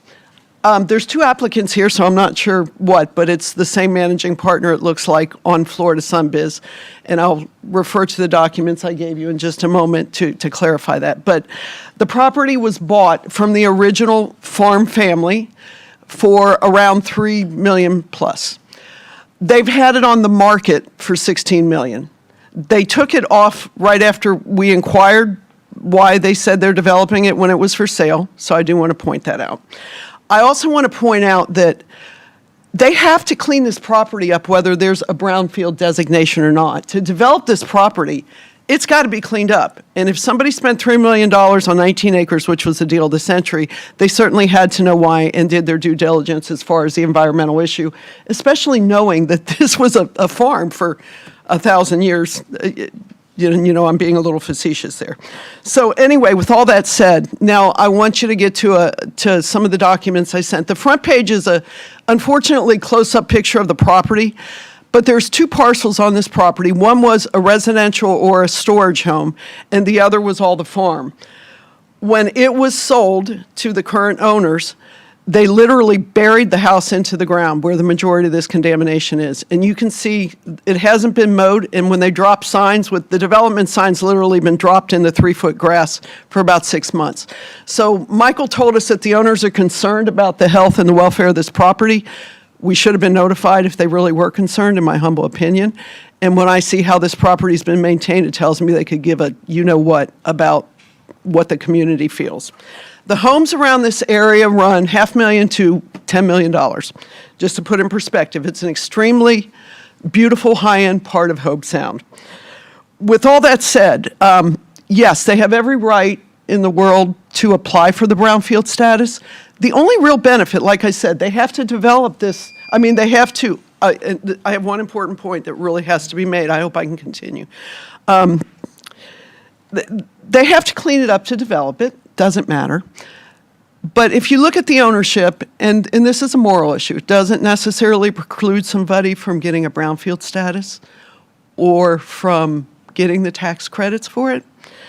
But the owner that's listed there also spent 13 months in prison in Florida for Medicare fraud through sober homes, was recently released. So we're going to, and it frosts my you-know-what to think that as a Florida taxpayer, which I have been because of businesses, that we are going to give somebody tax credits that stole millions of dollars from the state of Florida. Thank you.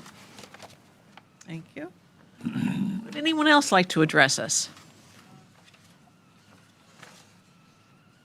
I see in the DEP information that this was, as far as I can tell, the soil borings as early as 2018 detected all kinds of contamination. Once again, 2018, 2019, 2020, 2023, there were all these poisons, contaminants that were detected. Was the owner required to make this information public at any time? Does anybody know? I believe Mr. Schnapsteiler had said if there was off-site contamination, then there are specific notice requirements for that. All right. Also, the requirements for qualifying for a brownfield designation, one of them is that at least 5 new permanent jobs are created. They're full-time jobs, not associated with the implementation of the brownfield site rehabilitation agreement. I don't think that's been met. There aren't going to be any jobs, full-time jobs created with this. This is true. You also have to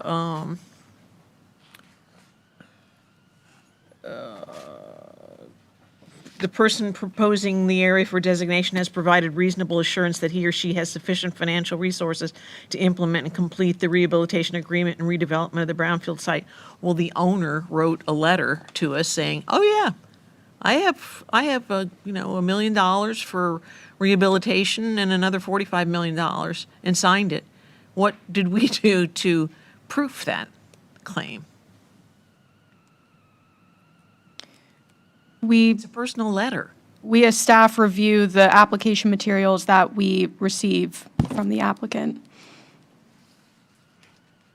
So the applicant is the one that was sent to prison for Medicare fraud? Wasserstein, Bay Harbor Islands? I know that area well, very well. So we're going to take his word for it, is that? Yeah.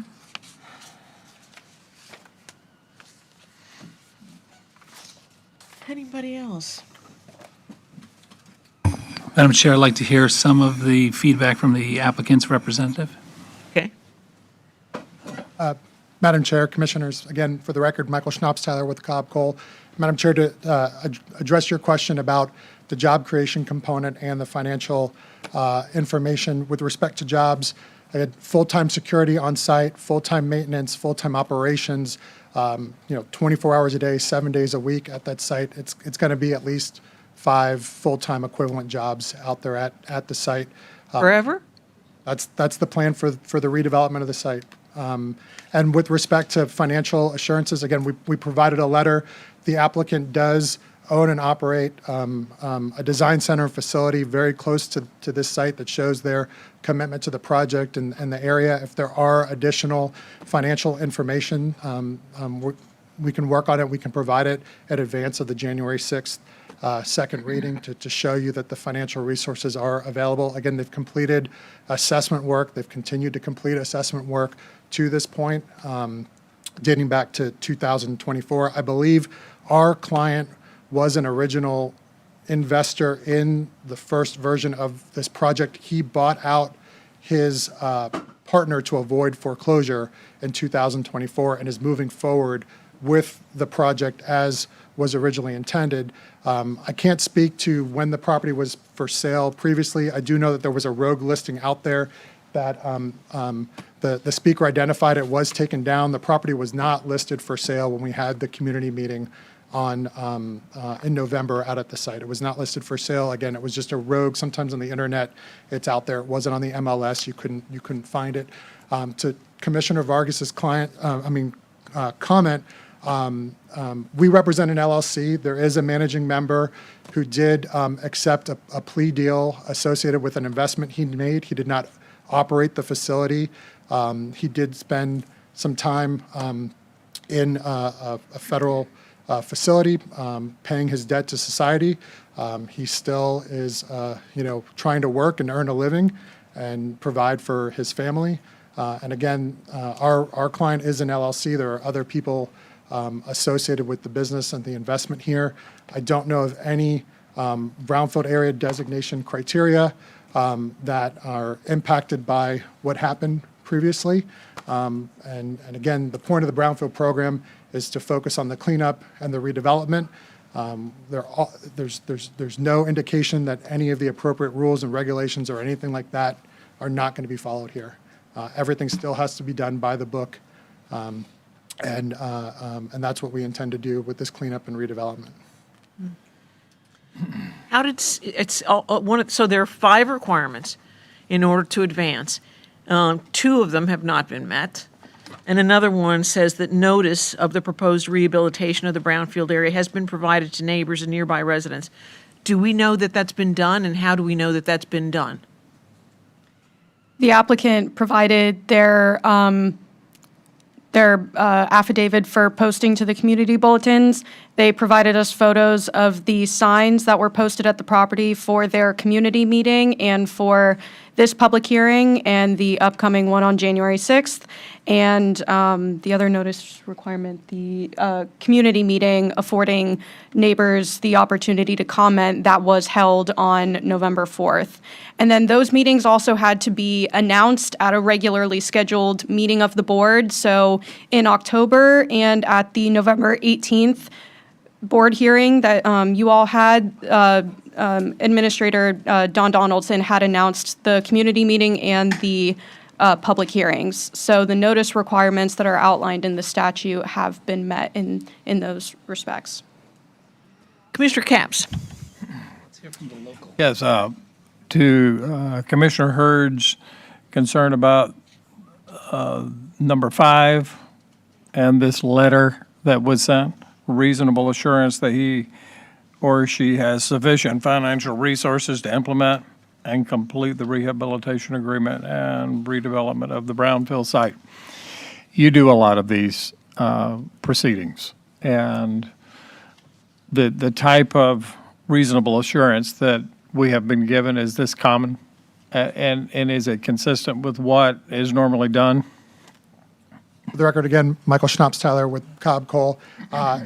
It's consistent with what you all received for your brownfield area designation that happened earlier in the year, I believe in February. But again, if there are additional information, if that's the request you want us to take back to our client in advance of the January 6th brownfield area designation hearing, we can do that. We can work with your staff and provide some additional documentation. I don't see that being an issue. Okay.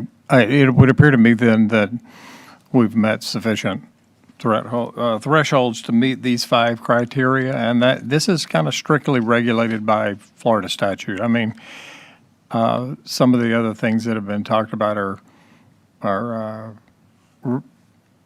really can't be considered. Yeah. And it's just these 5 things, right, that we can look at Right. when designating a brownfield.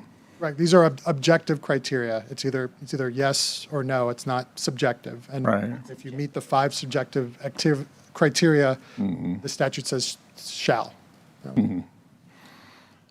Right. And in light of that, I would make a motion to approve the designation, but can you phrase that for me one more time about the additional information that we could ask for on the 5th, number 5?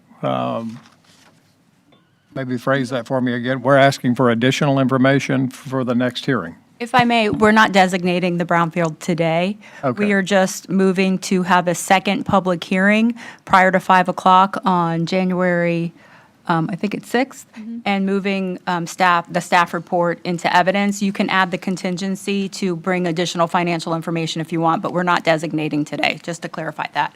Okay. It sounds like we can just take this up at the next hearing then. Okay, well, I would move approval then. Commissioner Campy. Thank you. This has gone into a gray area for me. I'm interested to hear from our district commissioner, which we just did. If I might ask Commissioner Capps a question, you went to that November 4th meeting. It was a residential meeting. Was it well attended? Very well attended. I would guess maybe 30 or 40 people. Does that sound about right, based on your memory? A lot of participation, a lot of questions. It was handled very well by these attorneys from Daytona. Who Mind seem to sharing be with us to know. the overall mood of the meeting before and after?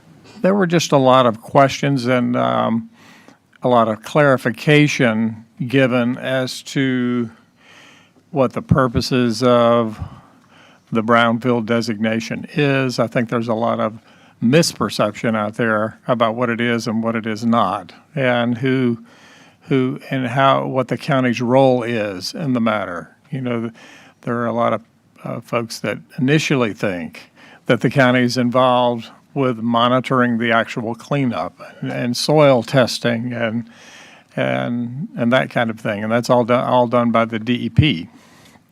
And this really is just about these 5 criteria and whether the applicant gets a tax advantage for engaging in the work to get it cleaned up. And it's a program to encourage the cleanup of these sites around the state. So it has a good and noble purpose, and it apparently is achieving a lot of environmental cleanup around the state, as it was previously mentioned.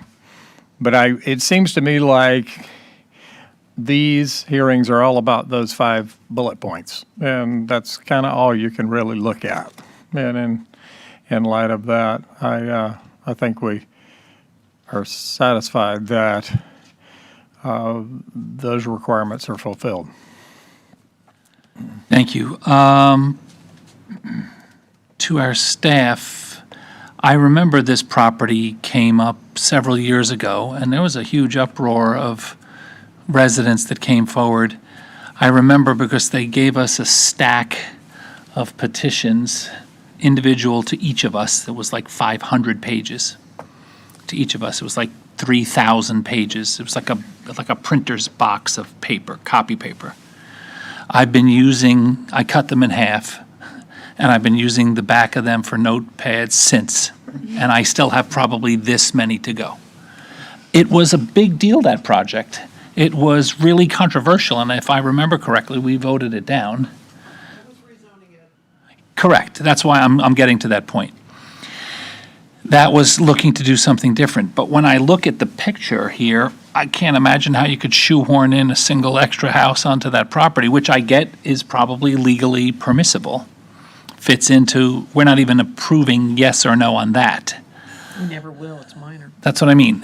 It looks major to me, but I get it's minor, and I'm not going to go down that, but it looks like a full project. So it's not a matter, so for me, I have to take out of my thought process, are we going to be approving this development of a neighborhood right there or not? Because it's not going to come to us. It's going to be handled at the administrative level. Am I correct? That's correct. Okay. So it's not like my decision today will, make a determination for the neighborhood.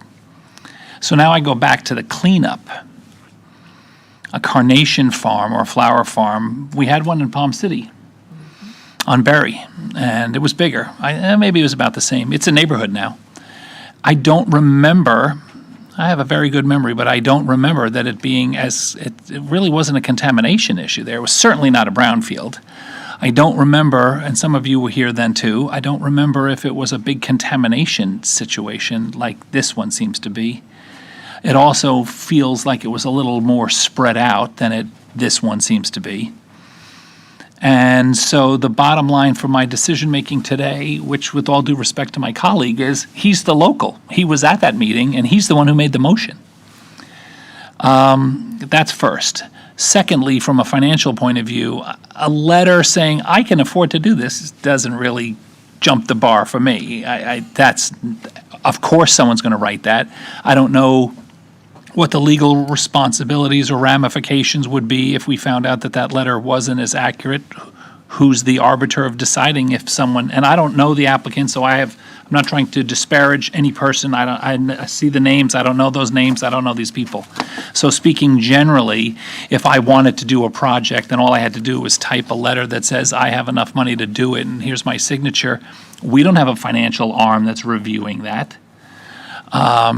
Your growth management, we're not sending it to the clerk of the court. It's not being reviewed for any kind of accuracy or verifying that that money exists. So if we are going to move from today to the 6th of January, I would need some more of a financial kind of proof, because like you said, it's big money. I mean, remediation and taking that soil off that property, I don't even think there's any remediation sites left in Martin County where you could truck it to, correct? We don't have that anymore. Never did. But then wherever it was going locally, it's not even local anymore, right? Even if it's out of the county.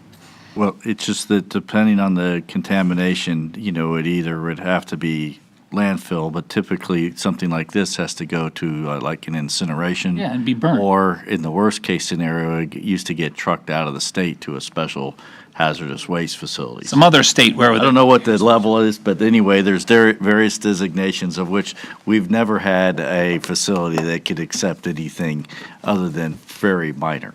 Okay, so you're talking about, remediating soil, which, look, it's not a secret. It's obviously contaminated. They've found some already. And to Commissioner Vargas's point, arsenic, which even those of us that are not chemists would say, it sounds like the scary one. I'm torn.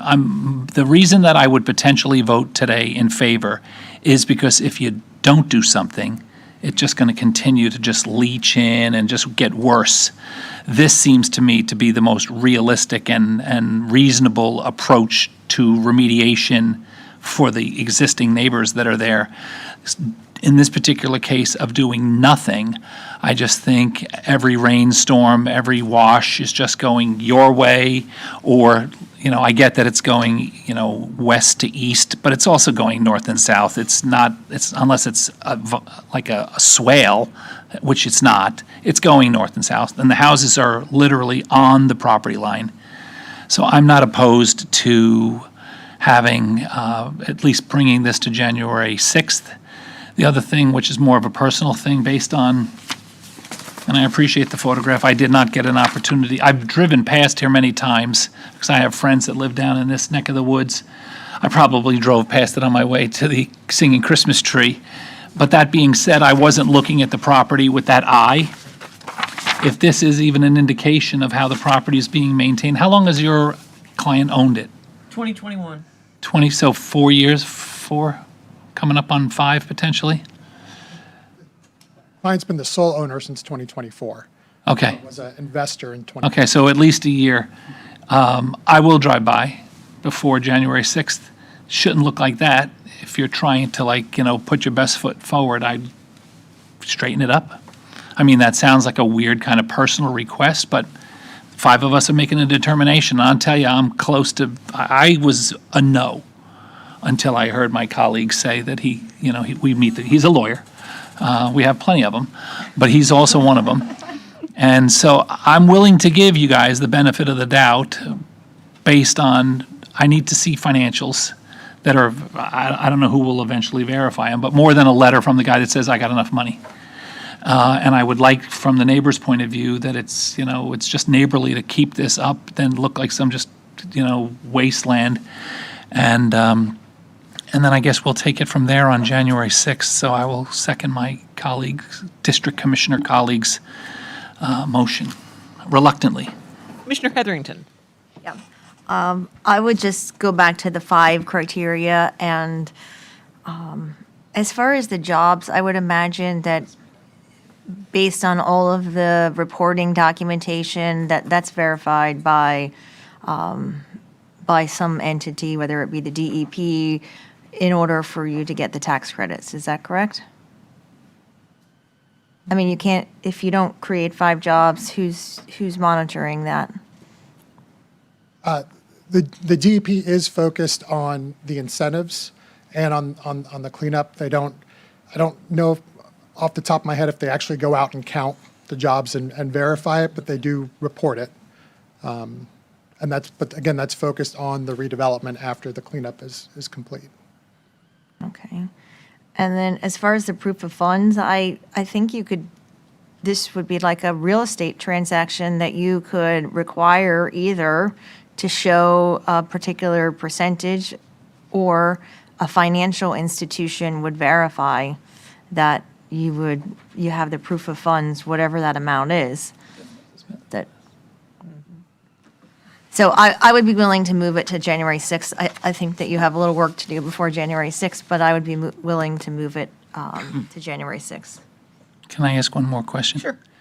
To Commissioner Heatherington's point, even if they brought bank statements that says we got $8 million in the bank, there's no verification that they're going to spend the $8 million on this. Is there, I remember projects that we've done in the past where people have to put money into escrow or into something. I don't know if we're getting out of our realm, but So we don't have any legal authority to require escrow.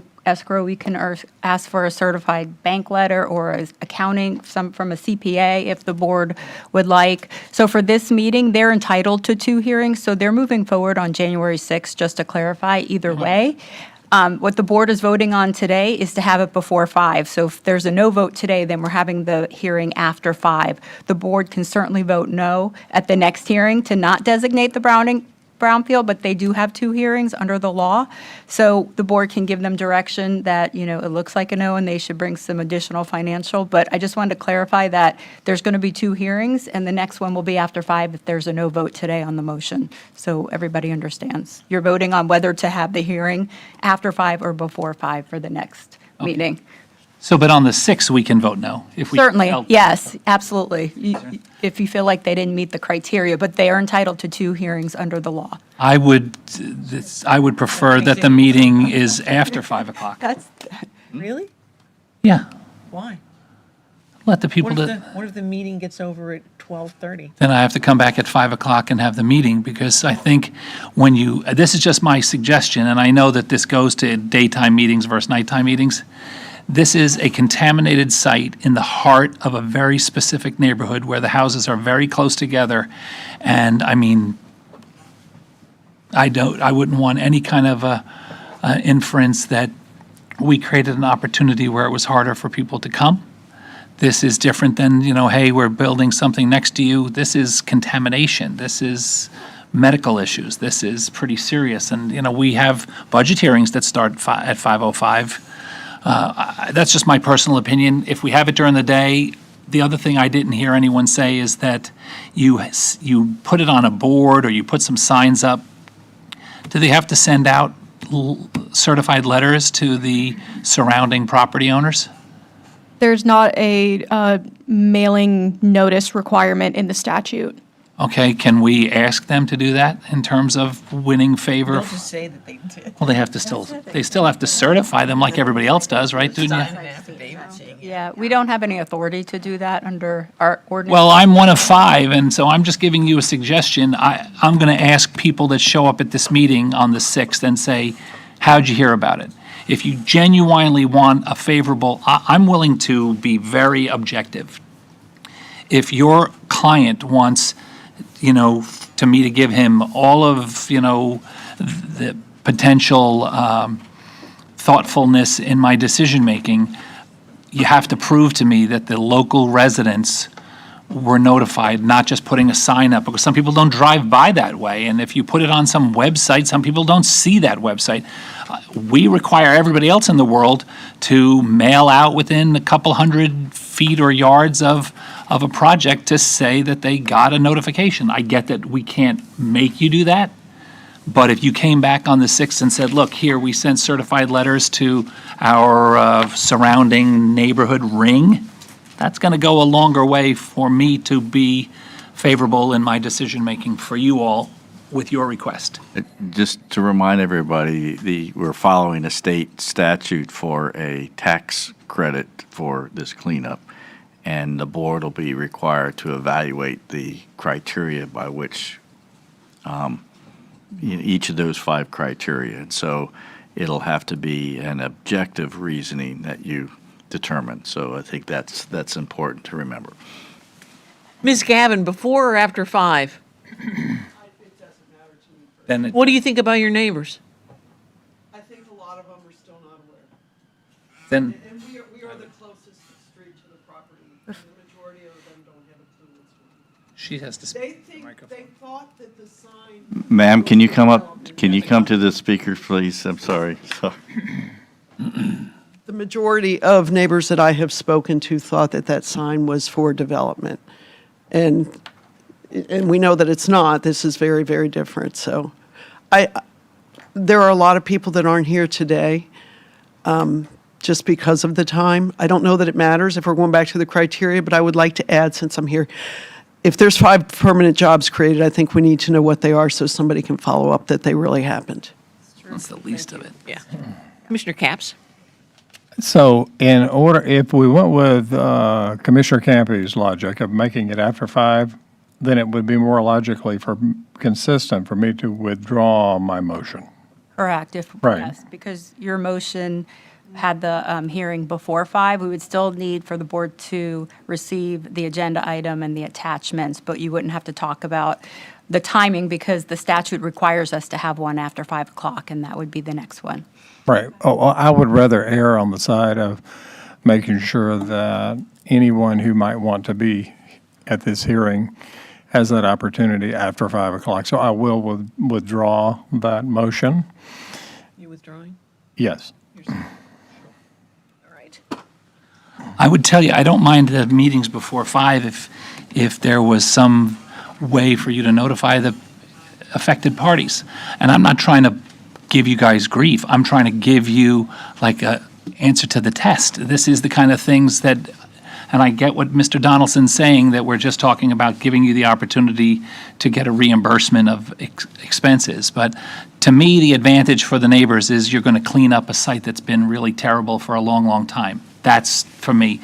And if you're legally allowed to build a neighborhood, it looked pretty. What you were showing was pretty. The five jobs, I get it. I get that you could do that. It's a small, how many houses?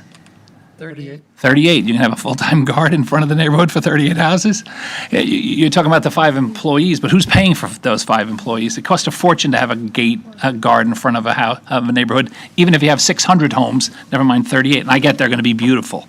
So I'm willing to say, just do these things that are important to me for me to give you the benefit of the doubt in January. So do we need a motion to move that hold our second public hearing after 5 o'clock? No, we just need a motion for the board to receive and file the agenda item and its attachments, including the staff report as Exhibit 1. Okay. I'll make that motion. Ms. Nobby? Can I clarify if there was a motion for more financial documents or something in that respect for the January 6th meeting? The applicant It's has up to- heard us. Yeah, it's up to the applicant to produce I think you the have a real evidence. clear idea of Yeah. what's expected on January 6th. Okay, thank you. I will second the motion to receive and file the agenda item and its attachments. Any further inquiries? There's a motion and a second. All those in favor? Aye. Opposed? That motion passes unanimously. Thank you. Thank you, members of the board. Have a 5-minute break. Yeah. We're going to take a 5-minute break. Okay.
My husband will make it up to me, don't you worry. We're on? Yes. Okay. We are taking up Department 1, which is Office of Management and Budget items which require board approval. Ms. Murley. Good afternoon, Stephanie Murley, Director of OMB, here to present 4 items today. Our first item is permission to apply for the FY26 Transportation Alternatives Set-Aside Program through FDOT for the Palm Lake Park Sidewalk Connectivity Project. Our Public Works Department is requesting a grant application of $769,125 for the construction of a proposed 6-foot wide sidewalk on the perimeter of green space on Northwest Palm Lake Drive. There is a local match of $19,500 that will be funded with the FY30 CIP program. Item number 2 is a permission to apply for the FY26 Florida Safe Routes to School Infrastructure Grant through FDOT for the Northeast Rose Tree Drive Sidewalk Project. Public Works is requesting a grant application of $987,000 for the construction of a 6-foot sidewalk on Northeast Rose Tree Drive to connect the neighborhood to Jensen Beach Elementary School, and there's no cash match required for that one. Item number 3 is a permission to accept the FY25-26 state-funded Emergency Management Accreditation Program, or the EMAP grant. Our Emergency Management Division is requesting the acceptance of $45,280 for the purposes of funding an accreditation program for our Martin County Emergency Management Program. There's no cash match required for that either. And last but not least, we have the permission to accept the State of Florida Department of Health FY26 Emergency Medical Services, or EMS Trust Fund grant. This is an annual grant we receive. This is for $25,219 to fund equipment and training to enhance emergency medical services at the local level, and there's no cash match required for that either. That's it. Questions? Would anyone from the public like to address us? Seeing none, back to the board. Move approval. Second. There's a motion and a second. All those in favor? Aye. Opposed? That motion passes unanimously. Thank you. Next up is Department 2, which is contracts that meet the threshold for a board approval of $1 million or greater. This should look familiar. Good evening, Christy Brotherton, Chief Procurement Officer. So I have one item for your consideration, which is the construction contract award for the Coral Gardens Vacuum Sewer System Project. You approved an item earlier in today's agenda for the same project. And staff is recommending that the board award the contract to the lowest responsive and responsible bidder, which is Felix Civil Construction, in the amount of $14,086,089. And move that the board authorize the county administrator or designee to execute all documents related to this request. And that concludes this item. Questions for Ms. Brotherton? I will gladly make approval, or move approval for this item. Second. There's a motion and a second. All those in favor? Aye. Opposed? That motion passes unanimously. Let's see. That brings us to the end of our last meeting of 2025. Should we sing Old Lang Syne or something? Not yet. Commissioner Vargas? Yes, you were going to model for us how I, as a citizen, could go and find information on the links. So with the chair's permission, I can demonstrate how you can get to the check register. Oh, good. For, Yeah, that'd be great. Hey, this is ordinary citizen, Mr. Donaldson, muddling his way through all this information. Can't work the dot cam, but there it is. Okay, so, we've had questions regarding, the warrant list in the past. And this is the agenda item today that shows the warrant list of money spent in the last couple of weeks. And on there is a highlighted blue area which you can hit check registry, which takes you to the clerk's office. And once that comes up, you can see that here is, and if we want to look at the exact dates that were in the agenda item, sorry, let me go back to we flip back to the agenda item. This was from November 17th to the 23rd. You can go back here and you can click the 17th to the 23rd. No, that's December. It's December. Oh. There we go. And if you hit submit, it's going to come up with a list of all of the checks that that were issued during that period. Now, you can see that it's just a constant list of vendor name, accurate systems, and I'll just scroll through. You can see there's just an ongoing list of all the checks that were issued in the preceding weeks before this agenda item. And Boundtree Medical is an example of one. It's medical supplies for fire rescue. And for instance, you can, take information. No, let's just view. This is Just view, just hit view on the right. So the view will just, I'm just going to bring back, so before we do that, I'll show that this is like the check number. And so you can see there's lots of different individual items for which one check was issued. So if you hit copy, you can go back to, so this information can be sorted in different ways. So if we put the check number in there and hit submit, you'll see the total amount that was issued to Boundtree Medical Services, which was $4,000 for them. If you, so the point, and of course, Boundtree is medical supplies for fire rescue. So when you approve the budget, there is a line item that has medical supplies and fire rescue that the board had to approve at your budget hearing. Then Fire Rescue at some point in time had to do a bid proposal for medical supplies with Ms. Brotherington, who was here earlier, would have issued an RFP or a bid proposal for. That bid award would have been awarded either, depending upon the amount, at a board meeting like today. Then at which point it becomes, you authorize a contract to be executed. That contract gets executed, and then staff can actually purchase materials from Boundtree Medical. They then submit us an invoice saying, okay, you've bought these services. Then it goes back to here. The other piece of this is on the clerk's website.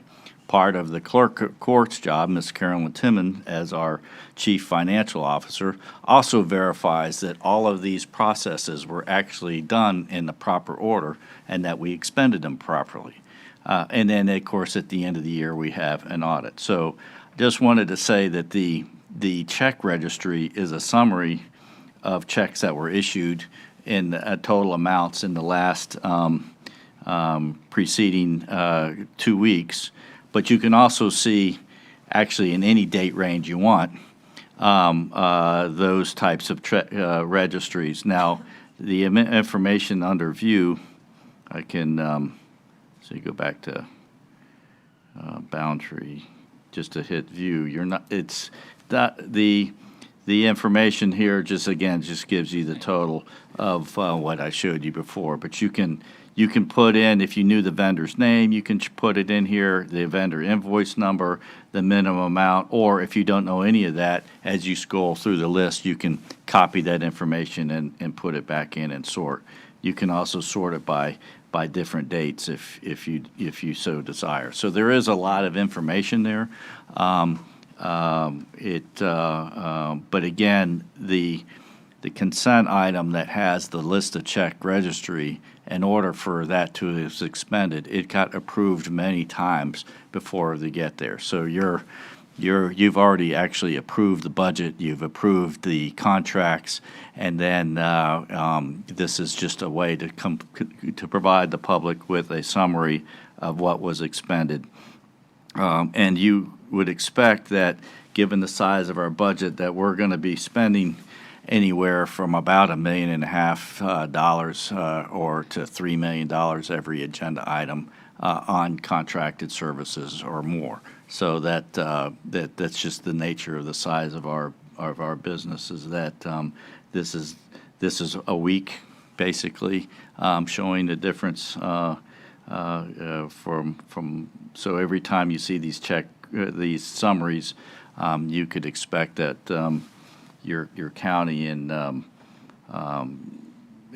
check disbursements is going to be exceeding several $1 million every time you see one of these. But it's all based upon, for instance, you can see all the FP&L bills, and each building has a different meter, and sometimes we have street lights, and so you could see how much we spend on electricity if you wanted to summarize these every week or through the year. So the information is there. It is in disparate pieces, but we did try to make it a little bit easier for you to find it.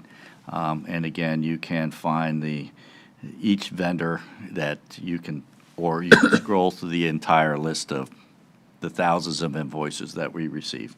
Question. And that's it. Yeah. Question. If someone saw, like you used Boundtree as an example, if someone went and saw there was $4,000 worth of checks, if you don't know what Boundtree Medical is, you wouldn't know what Boundtree Medical is. Is there a way that someone could then either dig down, or if they had a question, then they could contact specifically? Right? There is. I just don't have it. Perhaps that's the next exercise in educating the public when we come down here would be, how do you track Boundtree back to their original purchase order and to know original what it bid? was. There is a way to do that. I just can't tell you exactly off the top of my head. I know how it gets to this point. Going in reverse, I'd like to practice it at least once before I come back to the. So for our next episode of Don Explains It All, we're going to need you to show, I will have Miss Murley here and.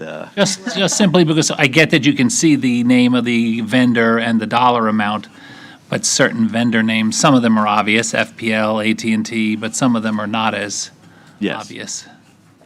That's very helpful. Thank Yeah. you. Yes, it is. Thank you. We have had in the past, I know there's one person's very specific about this, we have every 6 months or 9 months had a review of that the information is there. It's not flashing on the homepage, but it is available for anybody that is interested in going to that level to see exactly what we have. But Don's, I think the most important point you made is, first, it showed up in this, if it's depending on what is a CIP sheet or a line item in someone's annual budget. Then the reason it got there is an employee decided, then the department head decided, then Don looked at it, and then financial looked at it, and then Carolyn Timon and her team looked at it. So it's not like someone can necessarily just start writing checks. Not that the system is 1,000% foolproof, because there's always something. But I think overall, our system is pretty tight, and they're award-winning. Carolyn Timmons and her team wins awards on making this very foolproof. Yes. They watch us closely, which is what their job is to do. Yeah, she's also the comptroller. Anything else, Commissioner Vargas? No, just my comment earlier. I would like to follow up with the CRA Building and Zoning about the street side tables and chairs. So I do have a note here, and I appreciate if you could please follow that up, Mr. Donaldson. Yes. And certainly if legal needs to be consulted about that. I mean, during COVID, lots of different things happen. We're long past that. And other businesses may want to put tables and chairs outside, and where does someone walk in ADA and all of that? So that's critical, I think. That's important. That's public safety, too. Thank you. No further comments. Mr. Capps? Well, I'll just mention that on the brownfield matter that we just took up, this is not a subject matter that we've taken up a lot in the past. And even before I became a commissioner, and I was watching a lot of the YouTube videos of these meetings, and brownfield doesn't come up very much. I think this is the second time in Martin County history. We've been here, too. So it was a learning experience for all of us. And with regard to the technical requirements and the 5 things that we have to look at, we'll be looking at those a lot closer at the next hearing. because I think some of our commissioners here brought us some really valid points about whether those elements are really being satisfied. So we'll look at that closely at the next meeting. Mr. Campy? Thank you. Two things. One, I wanted to remind everyone, some people watch the morning and don't watch the afternoon on this coming Saturday, December 13th, 6 to 8. We're having music in the park, which is this time dueling pianos with a holiday sing-along. It's on Map Road. It's at the patio at Palm City Place, which, if you're not familiar, is immediately next door to the Palm City Station 21 fire station. It'll be a lot of fun. There'll be food truck. You can bring your own food. You can order in, or there'll be food and beverage trucks there. It's a full family neighborhood kind of event. We'd love to have you come. And then, knowing that this is our last meeting of the year, I'd like to wish my colleagues a healthy and happy holiday season, all of our staff, our residents. The most important gift that I could wish for you is health. I wish you all a very happy, healthy holiday season, but wish you all a happy, healthy 2026. Thank you so much. Thank you. Commissioner Etherington? I'll just say Merry Christmas and Happy New Year, and we'll see you back on the 6th. And to our colleague, happy birthday. Well, thank you so much. My husband will make it up to me very well. And with that, Madam Mr. Chair. Donaldson? Just thank you all for a great year. Martin County's the finest of the 67. We have a lot to be thankful for. But we also have a lot of great nonprofits who also I ask my staff and everybody to remember those less fortunate and do what we can to help those in our community that in need. Thank you. Thank you. Ms. Elder? All set, thank you. And best wishes for a happy and healthy Christmas and a very, very happy and healthy New Year. See everybody next year. Thanks.